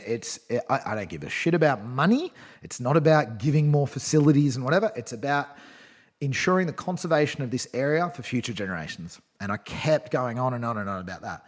It came out, the first, I'm just keep remembering things. The first paddle out we did, the Liberal candidate down here, who was the sitting member at the time, when we did the first paddle out, she was giving money to one of the surf clubs around here, and she was overheard saying, who really cares about the bight? There's already all these oil fields everywhere. Don't they know that this is an everyday occurrence or something? She just didn't give a shit about it. Yeah. Come the second paddle out, when we'd done the national thing, and she could see that her seat was slipping away from her, she rocked up to the second paddle out in a blue rash vest, because that's her colour, and then wanted to speak at it, and she's tried to jump on board. So she's seen the pressure from the community. So it did work. Is that okay though? Is that okay that someone folds under pressure and changes? No, absolutely not. And why do you think she's not in power anymore? Because everyone saw through it. Yeah. Well, she is in power. She's actually, funnily enough, she lost her seat and she's back with them, and she's a senator now. So it's again. But the thing is, we did get, But then a month after the election, it came out in one of the newspapers anyway, that the Labor Party were days away from announcing a policy that they would start the process of a World Heritage listing for the Great Australian Bight. That came out a month after the election. They lost the election. Is that just virtue signalling though? No, because it was something that came out of I've just forgotten his name. Bill Shorten, who was the leader of the Labor Party. He got ousted straight after the election. But it all came out. It came out that they were, and that's, I think, for 3 weeks before the election, when we were talking with Labor and Liberal. Yeah. We kept pushing that, and they would just go silent for 2 or 3 days, and we wouldn't hear from them. Then they'd call us back and they'd go, we can't do this, blah, blah. And it was like this full negotiation going on. And I just stood strong. I was like, no, mate, until you guys give us what we want, I'm not budging, And interestingly enough, when that came out, it actually showed that by throwing an independent candidate into the mix and then getting a community following like this, big change can happen. Then you look at it from the state point of view. In the state election in 2018, our big kind of policy and beacon of hope was to stop development here in Torquay that our community had been fighting against for over 10 years. Yeah, a decade. It's huge, right? Yeah. Spring Creek development. We're already getting ravaged by overdevelopment. Yeah, it's huge. And that's what started all of this, realistically, when I stood up in the state election, just with community groups saying, we need an independent. And I just put my hand up, not knowing really. I was like, oh, yeah, all right, I'll try this. And then our probably big thing, not as flippant as that, but it kind of was. I was like, really? I was like, yeah, all right, I'll do it. And they were like, really? And I was like, yeah, how hard can it be? Mate, ignorance is bliss, eh? But yeah, but straight when that happened and they started to see the traction that we were getting, that our campaign was getting in Torquay and that area and our community, then they came to us and they're like, we'll stop Spring Creek for you. Because you started looking more attractive to them because of the because it was such a marginal seat, sure. and they want this seat. It wasn't. There was a very slim chance of me getting in, but they knew I was going to get a lot of votes. So if I sided with Labor, they saw you more of a disruption than a but huge disruption. I think Labor and Liberal, but they hate me equally, and great. It means I've been doing my job. Is that kind of, once you started getting into it, did you start seeing what your role was in the election? My role in both elections and the fight for the Bight has been to be a community representative. To represent, and that's what politicians should be. Why are they not? Again, because of money, because they get caught up. It's a career. They're trying to save their seat. They're trying to save their career more than they're actually trying to look after the communities. Sounds like a pretty stressful sort of career to get into, though. It's so stressful. And someone actually said that to me, and they were like, "Oh, Damo's just trying to do it for the vanity of it," And I was like, and for the accolades. I was like, really? If you reckon I'm going to get into politics I could get into something a hell of a lot easier than. Yeah. But no, so my job was, and I said it to both parties in both elections. They were like, Labor kept saying, well, we've got the better environmental policies. Or climate change policies was at the time. We've got the better climate change policies. And I said, you don't have a climate change policy. And they looked at me aghast, like, what do you mean? I said, whilst you're still allowing new fossil fuel projects to open up in Australia, you do not have a worthy climate change policy. Sure. It's you can't be burning the stick at one end and putting it down the other. No, it doesn't work. You're either in or you're out. And then the other thing I kept saying to him, I was like, I'm not here to kind of join one of your sides. I'm actually here to represent our community and get a better outcome for our community. And at this point, what we've done is we've stopped Spring Creek, which was meant to be a housing development of over 2,000 homes. It was a multi-billion-dollar development, which would have our town is already ravaged by overdevelopment, but this would have been the last straw. It just would have decimated any feel, culture, any kind of small town vibe that Torquay has, where we've got so much more to offer, here than kind of this overdevelopment that was going on. So we've stopped Spring Creek, we've stopped the Bight for the moment. So just to play devil's advocate a little bit here, do you think that it's going to sound like a right prick of a thing to say, but do you think how much of the community support actually swayed the fight for the Bight thing versus actual oil prices and economic? It wouldn't be going back to the fight for the Bight thing. Equinor stating that it was economic reasons and that they had a holistic look at their portfolio? Because the oil prices between 2019 and 2020 dropped 20%. So it went from $81 a barrel to $61 a barrel. But what's it done over the last 15 years? It's dropped. Up, down, up, down. Mate, they'd have a look. This is what I find. Well, it peaked in 2010 to 149, or 2008 to 149 US dollars a barrel. Right. Well, okay. Well, I guess what I'm getting at is into the next 10 or 15 years. They're trying to forecast, sure. Who knows? But I don't. But you don't look at the last 6 months and go, oh no, it's dropping. We're going to drop a $200 million project. No, because there's also a lot of pressure from the EU and also independent European governments for a lot of fossil fuels to be phased out. For example, France is phasing out diesel, and they're saying no more diesel production for 2040, I think it is, which is amazing. France, fucking incredible country. There's a lot of push for renewable energies, and so in Norway as well. All over the world. But Norway being Equinor's kind of hometown. Right? So I'm not trying to discredit the community thing. What I'm trying to say is who's to blame here is because if a company can come in and go, it's not the community dissupport that we got because the community said, no, we don't want you. It's because the market share wasn't good enough for us to invest our time and our money and our resources and our risks into this project. And then the government to still accept it. No, see, so they accepted it and then they've decided. That's what I mean. But it's like... But that's the other way I look at it, so what, did they just finally look at their books? After 2 years of campaigning and pushing through this project, spending probably millions of dollars to get the project into Australia, they finally looked at their books and went, oh, hang on. Oh, no, it's actually not economically beneficial for us. Do you think that... I think it was... I don't, and I'm not saying that the public pressure was 100% of the reason, but I dare say that... I would say that there was a mixture of things.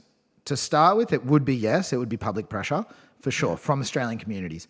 Then the Great Australian Bight Alliance made a conscious decision to really make sure that the Norwegian people saw what was going on the other side of the world. Because Equinor is 67% owned by the government, and it is it's pretty much one of the main reasons why Norway is so rich. They've got $1 trillion kind of bank, they've got $1 trillion trust fund. Sure. Thanks to Equinor, formerly known as Statoil, doing all of their oil drilling in the North Sea and bringing it back to Norway. And that's why Norway is so successful and so rich. Great. Good on them. But on the other hand, for us, we looked at that and went, so they're a household name in Norway. They're just like, everyone loves them. They're great.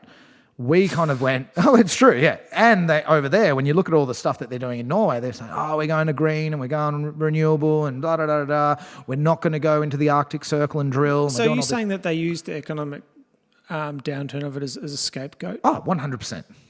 I don't think, and that's what I'm saying. What, you reckon that a $200 million project is going to get decided on a 6-month slump? No, they're looking over the next 10 years, 15 years. They're looking at a lot of things. But then you also have, if we're ever going to have a silver lining in the tragic summer that we've just had, in one of the worst environmental disasters to ever hit the world, let alone Australia by far, in the bushfires, to be caught in the middle of the Australian politics, where we're now looked at around the world as this joke, and we're the poster child for climate change, fueling the climate crisis. Australia is a laughing stock around the world, and Equinor is smack bang in the middle of that. They're the ones that are pushing in, and then they also have their reputation to uphold back in Norway. The whole world finally looked at Australia and went, "Oh, how are those fires? Oh, what are you guys doing? What are you guys doing for? Oh shit." 26% renewable energy target by whatever the hell it is, like 2025. Like, everyone looked at us and went, "You guys are a joke," and that's where so it's a mixture of pressure between our own coastal communities. It's pressure from Norway. It's the world looking at us. It's the changing of the tide. The world has changed over the last 6 months, and it continues to change. So it is the tide has changed for fossil fuels in Australia. And I genuinely think that this victory for us is also a turning point for communities within Australia. It's given us hope, and it's empowered us to realise that the David and Goliath battle, the people versus oil, people versus money, it's a winnable fight. Yeah. And we're only just getting started too. Like it's re-energized a hell of a lot of people. As long as the price of oil and gas doesn't go back up again.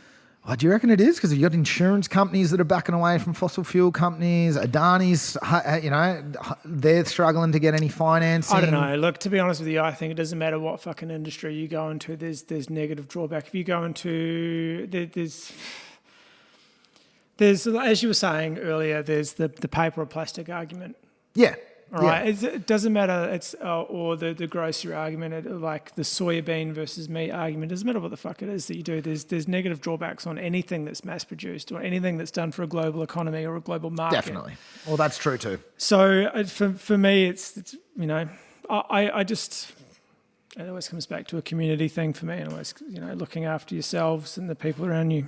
Yeah. Oh, and that's what we're doing as well. And that's where this kind of, it's hard to fathom what we're dealing with at the moment in terms of this kind of globalized society where everything's so accessible, where, we have this thing of just, we have to kind of look after the whole world and everything we're doing is affecting the whole world, but yet we only have this kind of, these national governments, we only have kind of these, our own communities. We're not used to it. Like, have you ever read Sapiens?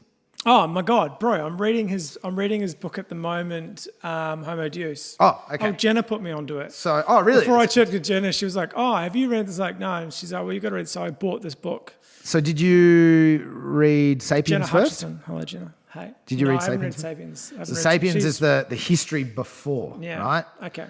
And there's this really history before. Like, no. It's in like, sorry, before Homo Deus. So Sure. it's actually, yes, a bit of an oxymoron there. Yes. So it's pretty much from today back to like the start of humanity. Yeah. And there's just this one really interesting kind of comment that he makes, or half a page or whatever that he goes into, where he kind of says like, so culturally we've evolved so much over the last 200,000 years, let alone over the last, 50 years. Sure. However, yeah, but biologically speaking, we actually haven't evolved that much either. I could look up the name of the author because I'm. Yuval Noah Harari. That's it. Hello. Thank you for such amazing books. Yeah. He does an amazing podcast. If anyone wants to check it out with Sam Harris as well. And the other one that he does a TED talk that's over an hour. Like, this is how I found him actually. I watched this TED talk that's called Nationalism versus Globalism. So yeah, this is what I'm talking about at the moment. And so what he's in this book, he kind of says like, and I'm paraphrasing, I've probably butchered everything he said. I've read it a couple of years ago. But what stuck with me is the fact that biologically speaking, we actually haven't evolved that much. No. Right? And and especially if you think from a couple of thousand years ago, we lived in smaller tribes, or let's go with around before the agriculture, 10,000 years ago. We lived in smaller tribes. We cared for those, those 50 to 100 people around us, and it was much smaller. Our world was, whilst our world was much bigger because we didn't kind of look outside of our boundary. Yeah, but it was our world, our societies were tiny. Yeah. So we know how to care for those 50 to 100 people. We know how to care for those things that are immediately around us. When we're looking at the world as we speak, and there's these global kind of everything, global activities happening, whether it be financial, whether it be economical, whether it be culturally, whether it be environmentally, there's these changes, social changes, environmental changes happening all over the world so quickly, and we're just not prepared for it. We don't know how to deal with these things. biologically, we're not. And that's the point. Like, and it's just like for the most part, and I kind of always go like, you see the ad on TV for an Oxfam ad, and it'll be someone, some poor African kid who is dying because he hasn't got enough food. And we care, and I'm sure something in your gut turns and you want to help. You want to help. And then you turn the channel. And then you go, fuck, what's for dinner? What do you want? Mexican, Indian, Thai, pizza, what do you want? Okay. And you can switch off so quickly.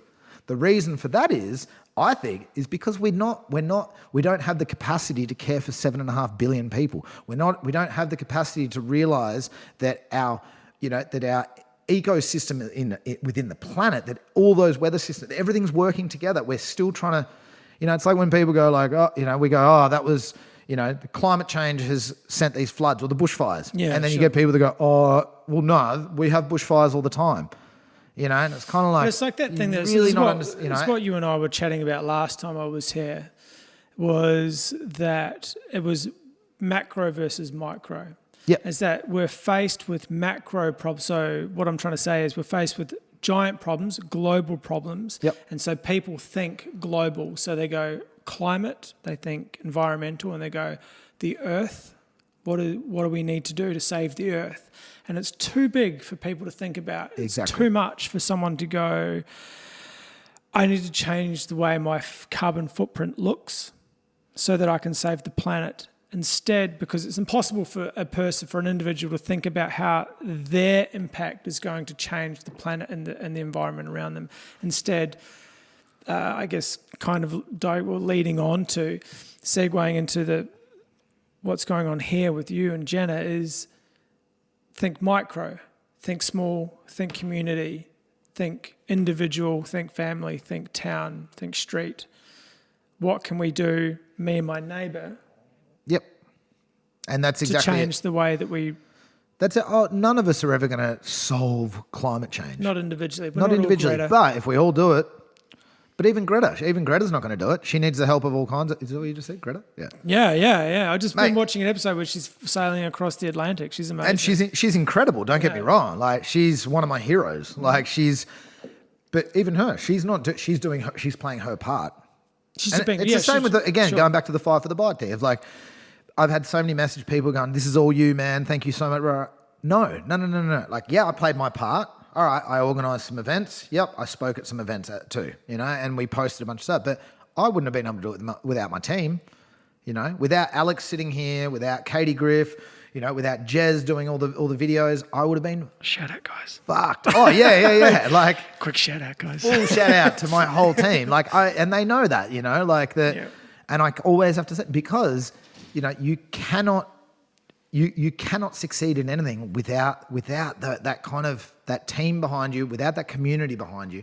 And that's the point is, if there's, we need to all come together in our small communities and realize that, if like, it's a little bit like that saying of like, what's one ciggy butt if you flick it on the ground? Said 7.5 billion people. You know what I mean? Like, if it's that one individual action. But on the other hand, let's go to the positive. What if every single person in the world, instead of looking at a piece of rubbish on the ground and going, "Oh, that's really sad, but it's not my rubbish."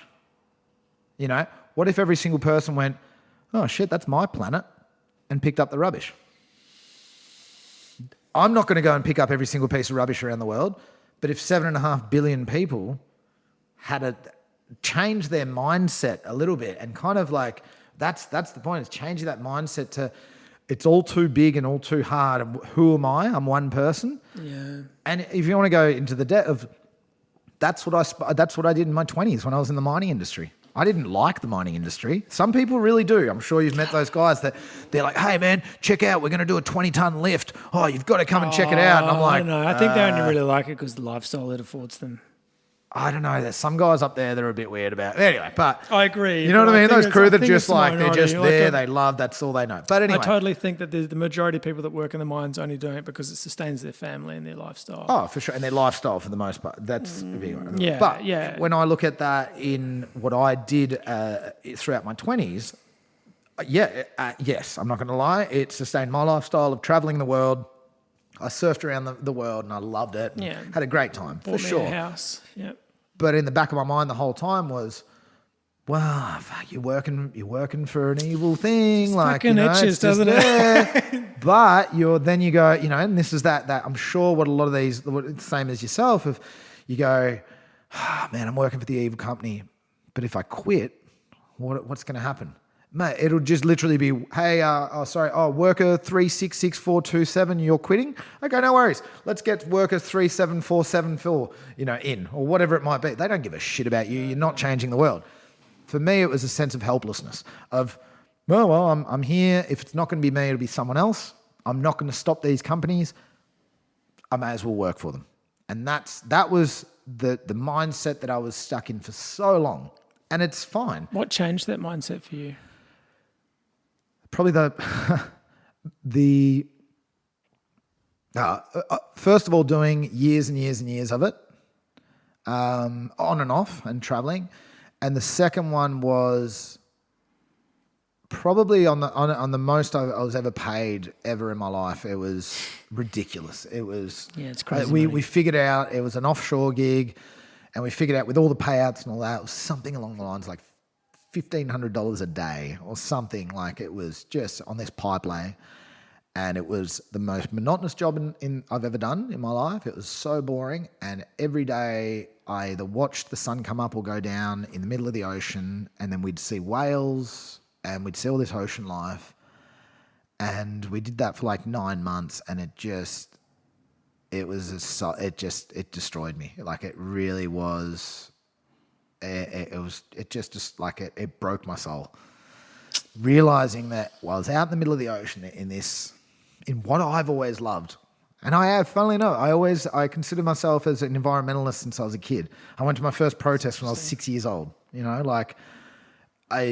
but I got caught up in that sense of like, oh, well, there's money to be made and I'm not going to be able to stop them, so I may as well kind of join them. And then after years of that, I just realized, I was like, no, you know what? Even if I don't stop them, I can't do it to myself anymore, and I have to be on the right side of history. Good man. And again, I always say to people, when people are like, well, what do you want to do? What are you trying to do? I'm like, I'm going to go save the world,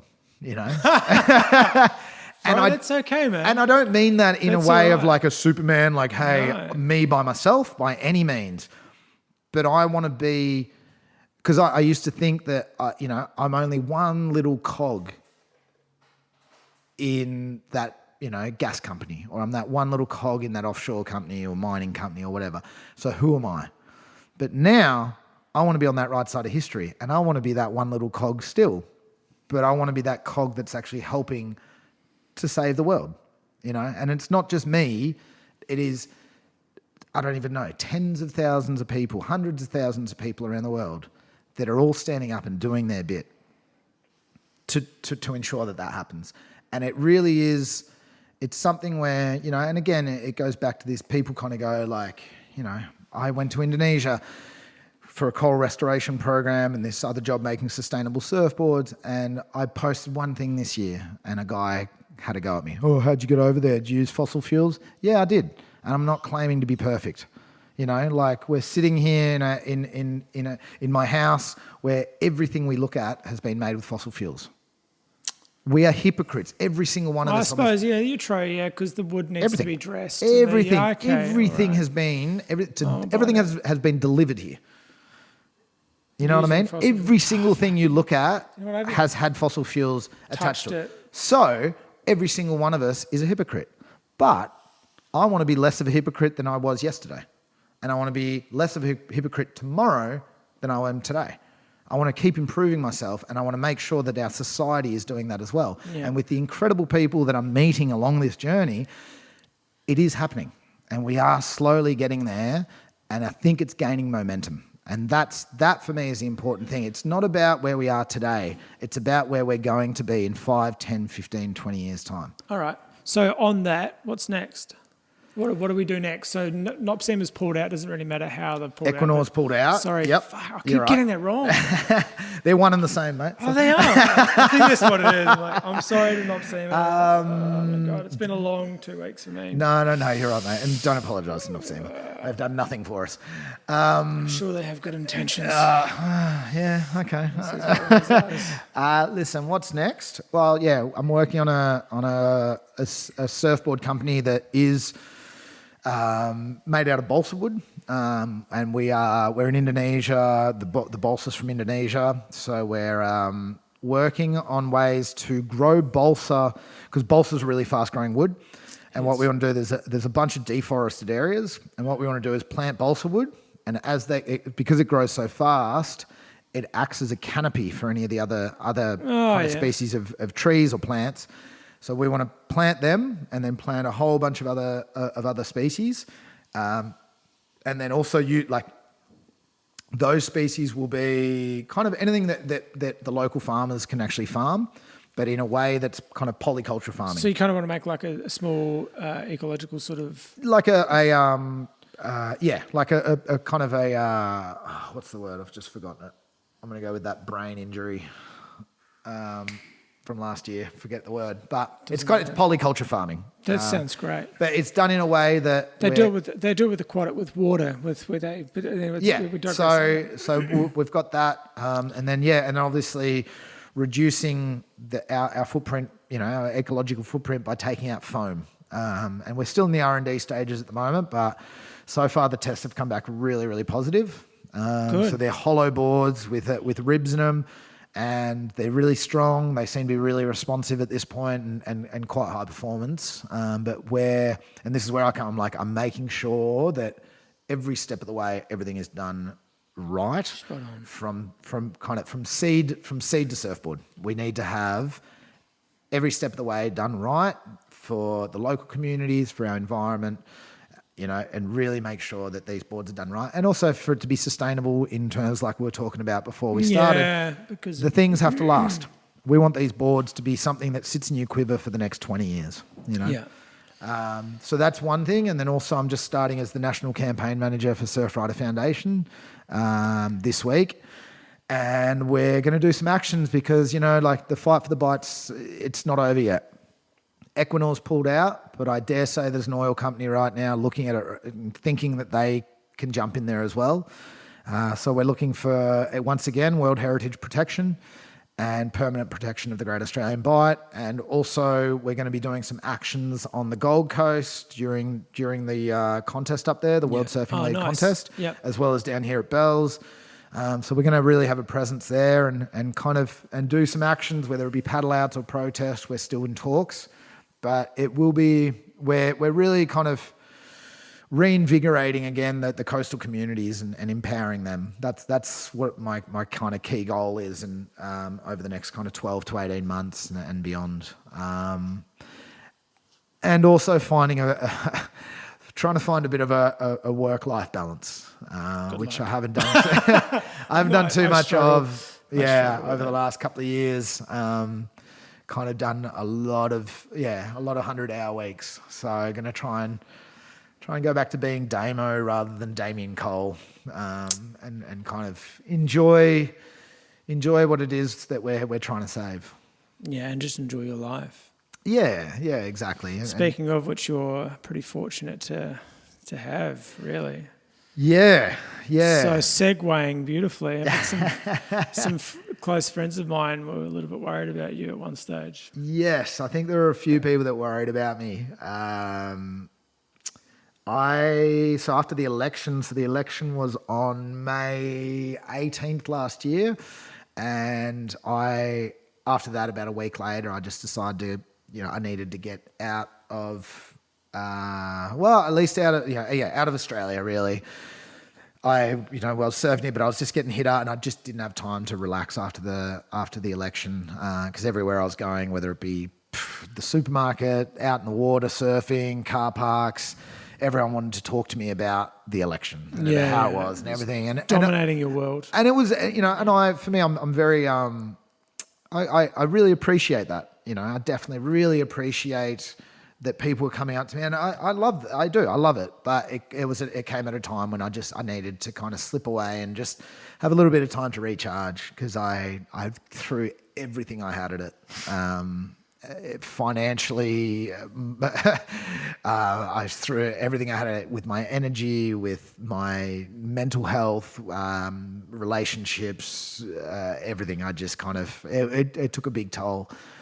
So I decided to go away and went to Vietnam first, just to really get lost. I went and got lost up in the mountains, and it was great. Went there for 10 days. And then obviously the ocean called me back, and I was like, I love this Vietnam thing, but I feel like I'm traveling, and I just want to rest, and I just want to surf and hang out with good people. So I went to Bali, and I was there and had to borrow some boards because I wasn't expecting to go there. And I was borrowing my friends' boards and kind of having a good time, and that's when I actually started with this wooden surfboard company called Varuna, by the way. Another little mini shout out. We're coming. That's all right. Be patient. And then I picked up a friend of mine from the airport who was just in Bali for one day on his way to another island, and I was like, oh man, I'll take you surfing. Let's go out Uluwatu, which is usually my normal hang. Dead low tide, very, very low tide, late afternoon. The surf wasn't great. And then sitting out there, I just kind of realized, because I was waiting for some of these wooden boards to get made, and I didn't have my own boards, and I was just getting a little bit kind of edgy. And I remember sitting out there and just kind of, I just had a thought where I was like, maybe I might go home tomorrow. I think I'm just going to go home tomorrow, and I'm going to go back to Torquay, reevaluate everything, maybe grab my boards, then I'll come back, and then I'll kickstart this kind of this project with the wooden surfboards. So I decided, I was like, okay, I'm going to book a ticket and go back to Torquay tomorrow morning. Yeah, keep going. And then this set came through right on sunset, and I caught the first wave, and I just kind of cruised in. I remember this clear as day. It's crazy. And it was a little bit fat, just kind of cruising. My mind, because I'd been thinking that my mind was already in. I was already having a beer in my mind. You were on the beach. Yeah, I was already on the beach. I was already cracking my first beer, and then this section that's known as racetracks. Okay, I've heard of it. Yeah. Right on low tide, it's a really heavy section, and it barrels and I just kind of remember looking at it and just going like, I may as well pull in. Not the usual okay, barrel's coming Committed, up, commit. And I remember just going, I'll just pull in and I just didn't think. And I pulled into this barrel, and then the foam balls kind of hit me from behind, and then I've tumbled, and then underwater I've just copped my surfboard to the head, directly onto my eyebrow, on my right eyebrow, across my eye and down my cheek was the whole rail. And I've just kind of felt stars straight away, and it was one of those just oof, that was a bit harder than usual. Oh, all right. And I've come up, I'm looking at the cliff there at Uluwatu, and there was a bit of a droopy look on my right eye, and I was like, oh, what's that? And I've touched my head, and I just felt my finger go into my head and just kind of go, and it just kind of cracked, exactly like that chair cracked. No. Yeah. And I kind of heard it go, in my head, when you get hearing in your head, and I felt it crack, and I was like, oh, that's not good. It's hilarious what you think in times of, in times like this. Mate, yeah. So I was looking at the cliff, and I've turned around, kind of back out to sea to look where my board was, and I've seen the next wave go past me, and I just remember kind of looking at it and going oh, wow, look at that thing. No one's on it. I was just this thing just unleashed in front of me. And I was just oh, and then I just kind of went, oh, and I pulled on my leg rope and got my board, turned around and just went straight into the beach, and kind of dry docked up onto the beach, or onto the reef. Yeah. And then I looked down at the reef, and a cascade of blood just kind of went onto the reef. And I was like, oh shit, I'm in a bit of trouble here. So I've ripped off my t-shirt. Funnily enough, actually, it was a Fight for the Bight t-shirt. Yeah. Which, so we're now selling pink Fight for the Bight t-shirts. So good. Limited stock to one. Yeah, one. Great for any Christmas present or birthday present if anyone out there wants it. So I've ripped my t-shirt off, put it on my head, and then grabbed my board and just started waving at my mate to come in, and he's come in, he's looked at me and he's like, you all right, mate? Where? And I was looked and I was like, oh, I think I've done something here. I was like, do you want to have a look? He's like, yeah. So I've kind of showed him, and it was one of those moments when people, when people try and stay calm, but it's all in. I've got some really cool photos, by the way. I don't want to see. I'm squirming. You're squirming all over the place. Terrible. Hey, do you need another beer or something, mate? No, I get really bad at empathy pains. I can just feel it. Go on. So he looked and his eyes went really wide, and he went, yeah, I think you need to go to the hospital, mate. I was like, oh, really? I'm like, do you reckon stitches? And he was like, yeah. So we've gone up the cliff and just kind of got in a taxi, and then off we went to the first hospital, and because obviously, the first hospital. Yeah. Right. So we went, because we tried to go to a bit of I didn't know how bad it was. I heard the crack, but then, I don't know. I was also probably I was definitely concussed pretty badly. So we went there, and then I had a CT scan. And then he was my mate Mitch Wells. This guy, I've known him since I was a little kid. Yeah. He's an incredible guy. Incredible guy. And he straight away, he's like, right, we need to get you out of Indonesia. Let's get you to Australia. He's like, we'll get you on any flight, whether it be to Darwin, WA, wherever. Well, let's just get you back onto Australian soil. And then the doctor comes back and he said, oh, you have a compressed fracture. And I was like, oh, okay. I'm like, well, cool. Can I fly out tonight then? And he kind of looked at me like, I don't think you understand. He's like, you have a compressed fracture. He's like, we have to operate right now. I was like, oh shit, I can't do it in Australia. He's like, no, you're not allowed to fly. Like, you have an open wound straight to your brain. Like, no. Whoa. And I was like, oh, really? Okay, like that bad. All right. Yeah. And then the hospital we were at, it did have a CT scan machine, but it wasn't. That's good. It's a good start. You can buy them on eBay. Yeah. Oh, that's what that logo that was scratched off was at the bottom there. Righto. All right. eBay. Yeah, I thought that was just an eBay scanner. There's some scratch. Anyway. I'm so glad my CT scanner went to a good hospital. Yeah. Did you sell it to Bali? Yeah. I got a good bank of that too. So we, so this, and then he kind of straight away came out with the prices of the operation, and it was, I can't even remember. It was like a lot of money. No, it was like $2,500 or something. What? Yeah, it was something like that. Maybe 3,000. I can't remember exactly. Had a bit going. Had a bit on my mind. Going on, So then, and this is when my mate stepped in, and I was like, oh, all right, maybe I'll just get operated in. He was like, no, we're going to BIMC, which is Bali International Medical Clinic. He's like, we're going to BIMC, and I was like, oh, and he's like, no, because I was going like, fuck, I don't know, it's a bit expensive, I don't know, and he's like, we're going there, like, push me into it. I was like, yeah, okay, and I was like, all right, cool, like, sweet, as long as you can get me some painkillers, because, I need something right now, like, yeah, and then we got, I guess what you would call an ambulance. To the next hospital. It was pretty classic. It was kind of it looked like just an old beaten up egg beater, really. I don't know, but it was fine, so off we went. It was only about 20 minutes down the road, and then got put into that hospital, which is a great hospital. It's funny, yeah. So when we got there, and then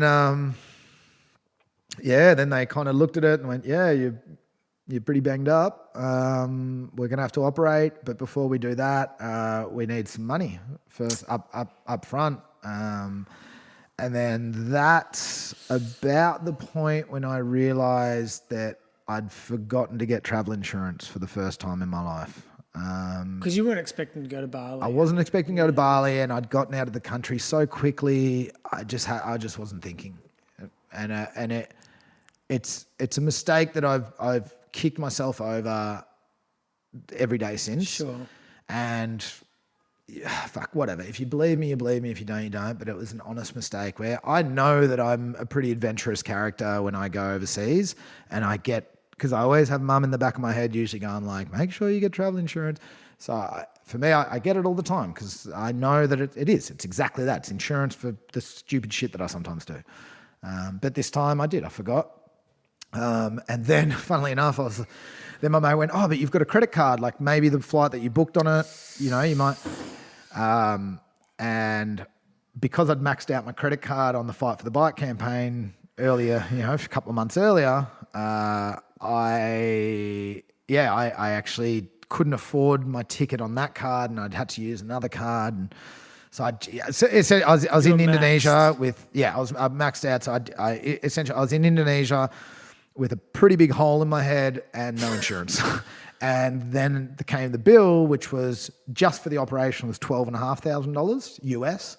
Did you think about going back to the other hospital because it was 2.5? You're like, mate, I started looking at the thread and needle and just going like, maybe I can do this myself, like. No, so I just kind of went off, and this was like that was just for the surgery. Then it was $500 US a night for the bed, plus all medication, plus all the food, plus all the checkups, plus like it all adds up. So I had to call mum. So there I am at kind of 32 years old and calling mum, which was, not the best phone call she ever received, that's for sure. Telling her that I've fractured my skull. I had to kind of do that. I'm all good. I'm fine. I'm having a laugh. I'm here with Mitch. But I do have a fractured skull, and I do need emergency surgery, and I need $12,500 like today, like now. And my mum had actually just given my dad his divorce papers like 3 days before. Oh, I'm so sorry. So listen, it's fine. And she was like, okay. And she said, oh, well, listen, I've got some money in the bank. And mum's always been a great saver. And she said, oh, it was always meant to be for a rainy day, so it's okay. It's fine. And I was like, all right, cool, like da-da-da-da. And then in that same conversation, she just quickly kind of mentioned, oh, by the way, I think I've found a new place. It's like a kind of a retirement village thing. And all I got to do is put the deposit. And then she just backed, and I went, oh, Mum. And I'm like, are you serious right now? And she's like, oh, no, I'm sorry. No, it's fine. And I was like, and my really good friend of mine, so Mitch had to leave that morning. So he helped me all the way there. And then so that was, by the time we got to this second hospital, it was about midnight. So by the morning, he had to leave, and then Anna stayed by my side the whole way. Oh, the Dutch. Yeah, the Dutch girl she's one of my all-time best friends. She lives in Bali. She's, owns this hat company called Reckon that's just epic. I've helped her with that, and we've gotten along since the very beginning. And then she was there for that. She came straight out to the hospital, and she was listening to my conversation. And it was a pretty heavy time for me, because it was just that sense of I felt so useless, man. I just felt like a fucking idiot. 32 years of age. I've gone through elections. I have taken on fucking fossil fuel companies. I've, done all this stuff. And then I go to Bali and I couldn't even get myself travel insurance. Like, what a fucking idiot. I can't believe I've forgotten this. What am I going to do? And it was really, and Mum said, don't worry about it. We'll sort it out. And then I hung up, and Anne just looked at me and she's like, GoFundMe. We're going GoFundMe. And I was like, oh, no, I can't do that. I'm like, not after everything I've just been through. I'm like, I can't ask for people for help. And she just looked at me, and she didn't get angry, but she was just like, after everything you've done, a little bit she's pissed. like, just like, no, this is the time that people, like, that you need people, take the help. Like, and it wasn't even a question. She wasn't like, she was just like, this is what's happening. So I just, fuck, all right, like, okay, and she set it all up, and I was kind of in and out of consciousness, and kind of, then Mum actually put the money through initially, right? So she did, and then I got the surgery, and then within kind of, so the surgery went all good. It was it's an expensive hotel, $500 US a night. I didn't even get a fucking window. How's that? in this hospital bedroom. I couldn't believe it, eh? And anyway, so and then kind of by the time I came to, and then the GoFundMe page has started up. And so for anyone, if anyone's lost it at the timing of this, it's just after the election. So this was June 17th, 2019, just after the first series of Fight for the Bight, but before the National Day of Action, which was on November 23rd. Yeah. And I came to, and after a couple of days, realised, and Anne kept coming up to me and going, like, this GoFundMe page is going crazy, and then we ended up raising, I think it was $21,500 in the space of like 3 or 4 days. Saved your life. Yeah, it really did. It was a big one, that one, that just really, I'll be forever grateful. Forever grateful to every single person that ever contributed to saving my life, I guess. It's because you stood up when people needed it, bro, to save their community. Yeah. Because people didn't have a voice, and people were feeling cheated about in their communities for who the fuck's going to represent us when this shit's going down. I know, it's a weird one, because I just look at that as like, it's not that I disagree, but I kind of go like, yeah, but that's just what I did. It's fine. Like, People didn't have to chip in. But they did. No, I just, like, it really... it just kind of like, it blew me away to see the response and the fact people were just so willing. People were dropping like it was just out of hand. It just really... And I had people as well that kind of, in Torquay, that sent money straight to my bank account as well. And were just like, you know what, just look after yourself when you're there and make sure you get a nice hotel while you're staying there. It's the best. I've got no view. It was, fuck. Mate, I couldn't believe it, you know, like, and then the funny thing is, I was only in there for 4 or 5 nights. I can't even remember. And then, like, I walked out of my room, heading home, checking out. I fucking walk out into my floor and I look over to my right and there was a corner room that had this like 180-degree view, like beautiful big windows all lit. Then the room next to it had a big, beautiful window as well. And then I looked to my left, same thing again. I was like, I just got the one. It's like they got me it was a really nice room, apart from the fact that it was literally pitch black for 5 days, you know, like... it was pretty funny. I was like, get me out of here, you know. And then this is the funny thing, like, so as I said, I had kind of family friends that also put some money together and just put it into my bank account, not for medical. My medical expenses ended up costing about $20,000. Okay. And then some friends put some extra money in. They just said, you know what, spend it however you want. We don't even care. Just please look after yourself. And I went and got a $20 a night hotel. It's still embarrassing. I was like, nah, you know, I'm just used to going to shitty places. And for me, I was like, well, I'm getting an aircon, so I'm really living it up now. Got a fan. Yeah, I got a fan and an aircon, you know, like. And I stayed there the first night, and I called Mum when I got out of there, and she's like, so where are you staying, you know? And I said, I was like, oh, I'm just staying at this place, just near Anne's place. And, you know, and she's like, how much is it? And I was like, oh, about $20. You know, it might have been $25. And she's just like, she's like, Damo, you know, the Perrys, the Laws, and the Perrys and the Laws and the singers have put money into your account to go and look after yourself. You almost died. You deserve to please go to a clean room. Can you go get some clean sheets, please? So I stayed one night in this cheap hotel, and then I realised, I was like, the joint smelled like mildew. It was just fucked. And so then I went, finally I just went, you know what, once in a lifetime, like, it's not like you fracture your skull every day. So I went and got myself a nice, a really nice hotel. With a good view, ocean view. Yeah. But then you know what else it had? It had a view of the airport from a distance because it was on the Bukit Peninsula. And I was told that I wasn't able to fly for 10 days because of all the pressure in my head and all of that and the swelling. So funnily enough, like I'd sit there, and then every time I watched a plane go up, the anxiety kicked in and kind of I started looking, and I'm like, man, imagine when I get on this plane, like, what if my head just kind of explodes? You know, like something, how I feel it bubbling, and then it just goes, you know. The poor person sitting next to you just all of a sudden. I know, like, exactly. Whoa, like. She comes past, do you want a napkin for that? That'll be $5, thanks.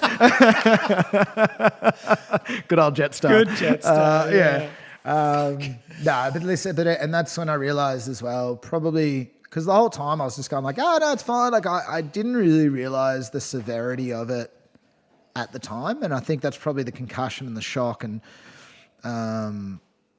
there was kind of a lot going on, and I was probably still dazed from even the anaesthetic and all of that, and then I started getting a couple of panic attacks. I had a panic attack middle of the night, one night that I remember that just, it's a panic attack like I've never had before. It just took control of me and just felt like it just threw me around the room, hey, like, and it was just this uncontrollable anxiety of just, and I didn't know what it was, and what was happening, and then kind of spoke to a few people, and kind of I didn't have much else to do, so I obviously looked on Google, and apparently head trauma, you get a lot of kind of side effects, you know, and it was one of those kind of like heavy and that's when I went, okay, so I'm going to be dealing with this a little bit.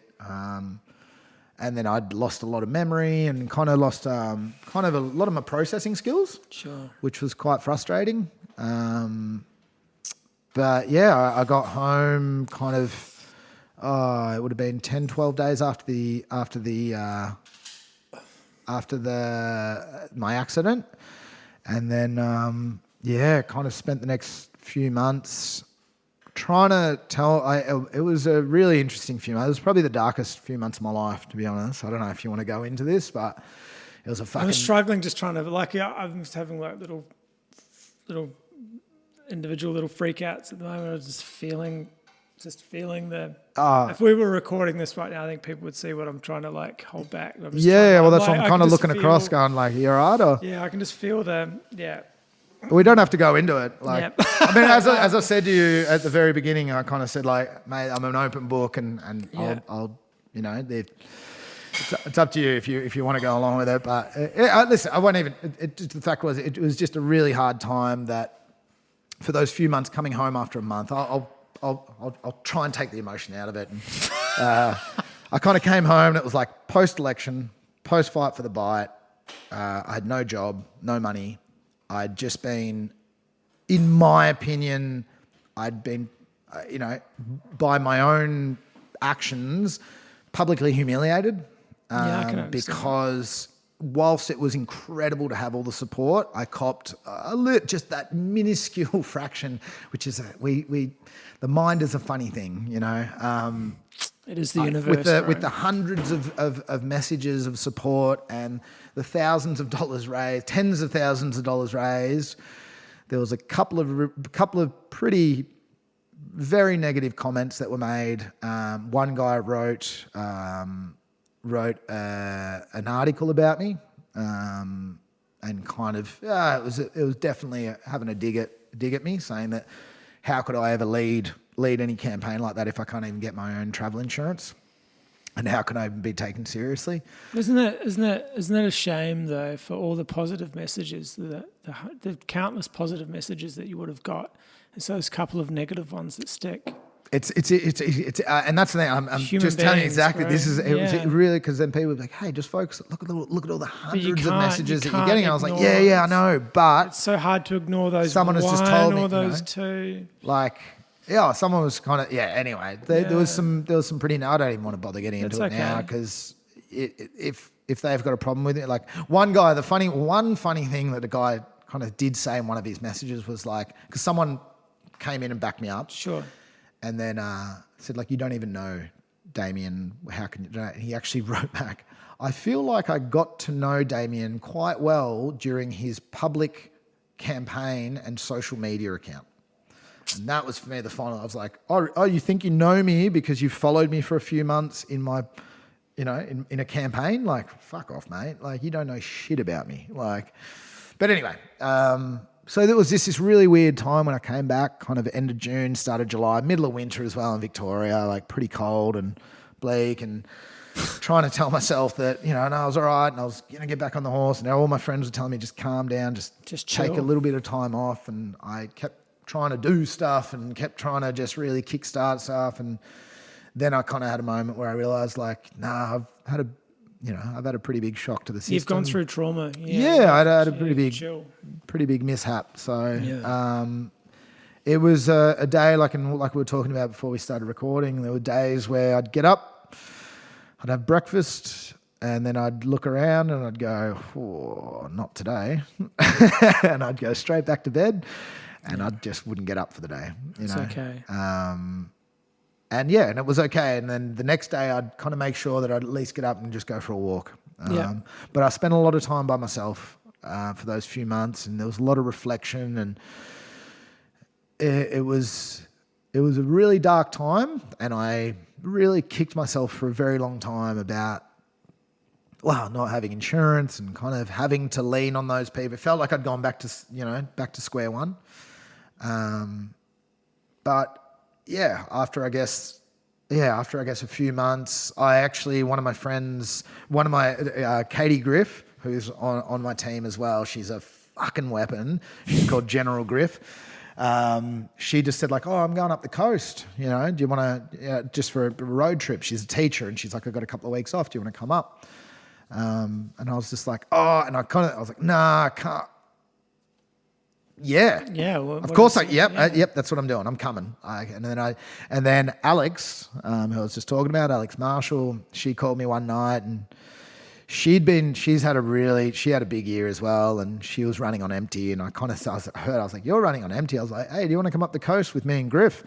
She was like, oh, yep. All right. So she's jumped in and we did this epic trip, which again, probably soothed my soul, just again, like I said earlier, to go and enjoy and appreciate the things that you're trying to save. It's quite an important thing.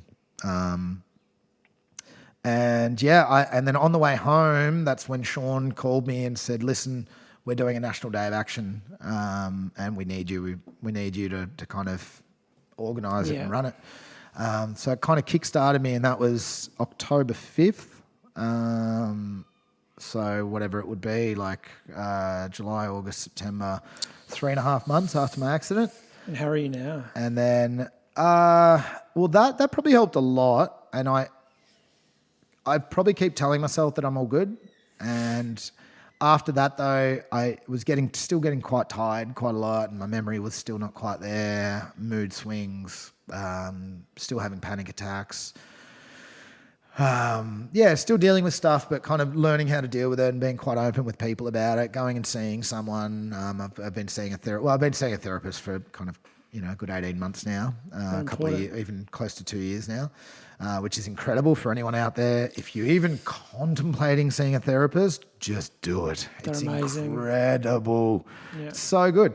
I feel like I just go out there and I just go, bleh, there's all my shit, and the guy, put it out on the table, and they just look at it and go, oh, yeah, this makes sense because of this, and this. They're amazing. It's fucking awesome. Anyway, Yeah. so after a few months, and probably the fight for the National Day of Action really helped a lot, and then I got to mid-December and just I went again. I was just like, I need time off, some true time off, not recovering, but time off, because I'd been Damien Cole for the best part of a year and a half.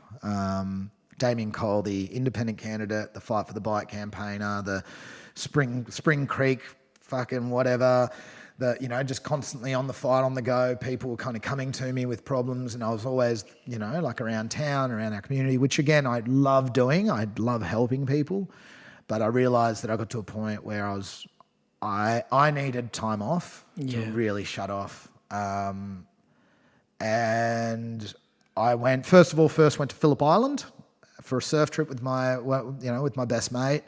For 5 days we scored too. The waves were pumping, and I was like, okay, cool, that's good. And then I got back and I was like, oh, I'm still really I'm just tired and whatever. And I went, all right, I'm taking the rest of the year off, and then I'll come back early Jan. And then I met a girl on Christmas night at a friend's barbecue in the park. She swept me off my feet, man. She's just incredible.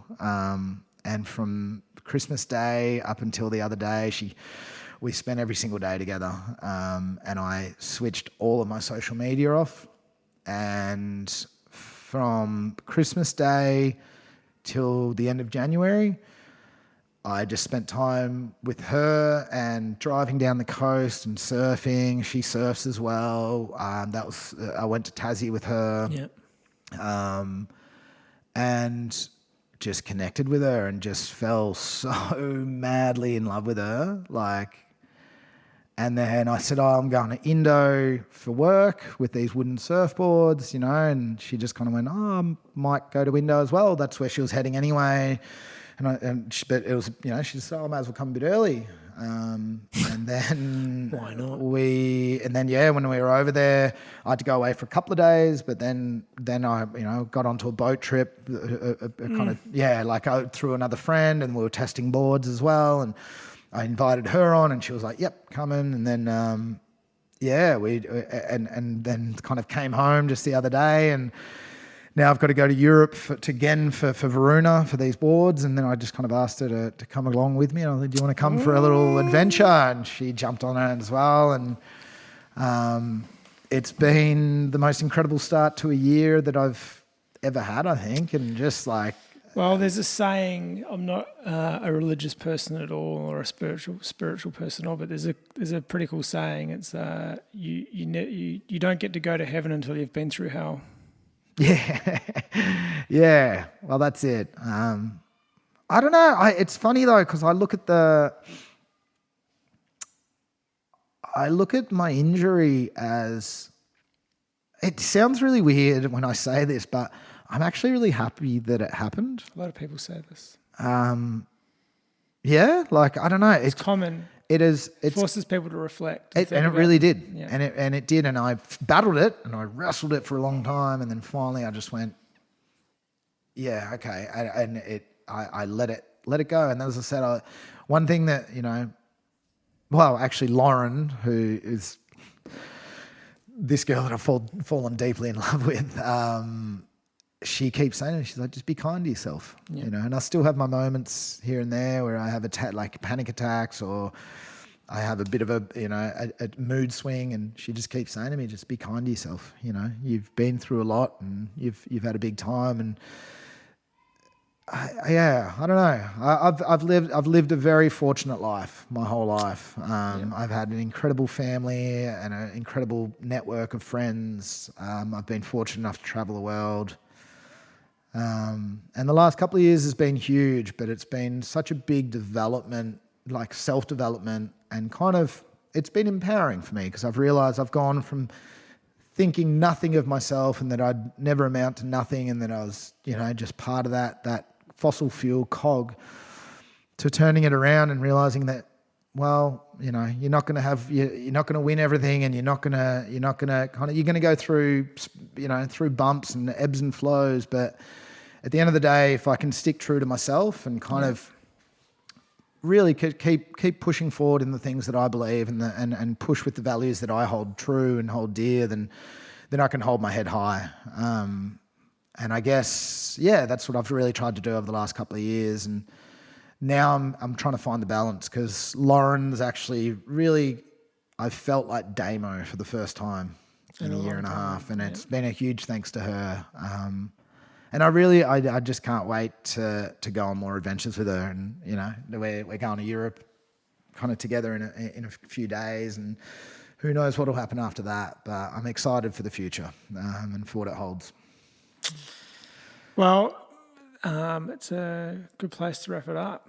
Yeah. Nice, beautiful, positive note like that. Holy fuck. You're kidding me. That wasn't, I don't know. It's a roller coaster ride with me, eh? Bro, it's my life. It's my life. Yeah. That's the life I accidentally choose to lead. Well, I think it's great, isn't it? Yeah, I don't know any other way to live. Why would you though? I don't know. I don't want to look back when I'm 70 years old and go like, geez, I worked really well. In a 9 to 5 doing that. I'm like, I want to have a roller coaster all the way to the end, I want to be doing all kinds of crazy shit. Yeah, I like it. I like the ups and downs. I like the I like the highs and the lows, and I like the life experience, and I like being able to look back and then going, I've lived a lot of lives. You've got to, not everyone truly lives, and that's, I think we're fortunate enough to have the opportunity to, so I think it's only right to kind of make the most of it, and that's kind of what I'm doing. And the great thing is I'm 33 years old, and fuck, mate, I'm just getting started. I really am. I cannot wait to see what life throws at me over the next 10, 15 years, 20 years, 30, 40 years. It's going to be a fun ride. Well, I'm excited to see what happens. So thank you so much for jumping on the show and being honest with me and everyone out there listening. It's refreshing. Yeah, thanks, mate. Appreciate it. And thanks to everyone for listening as well. I probably rambled here and there, but, I get excited. That's what we're here for, man. They're here to listen. Thanks heaps, Kieran. Really appreciate it, mate. Thank you, bro. Thank you. Cheers.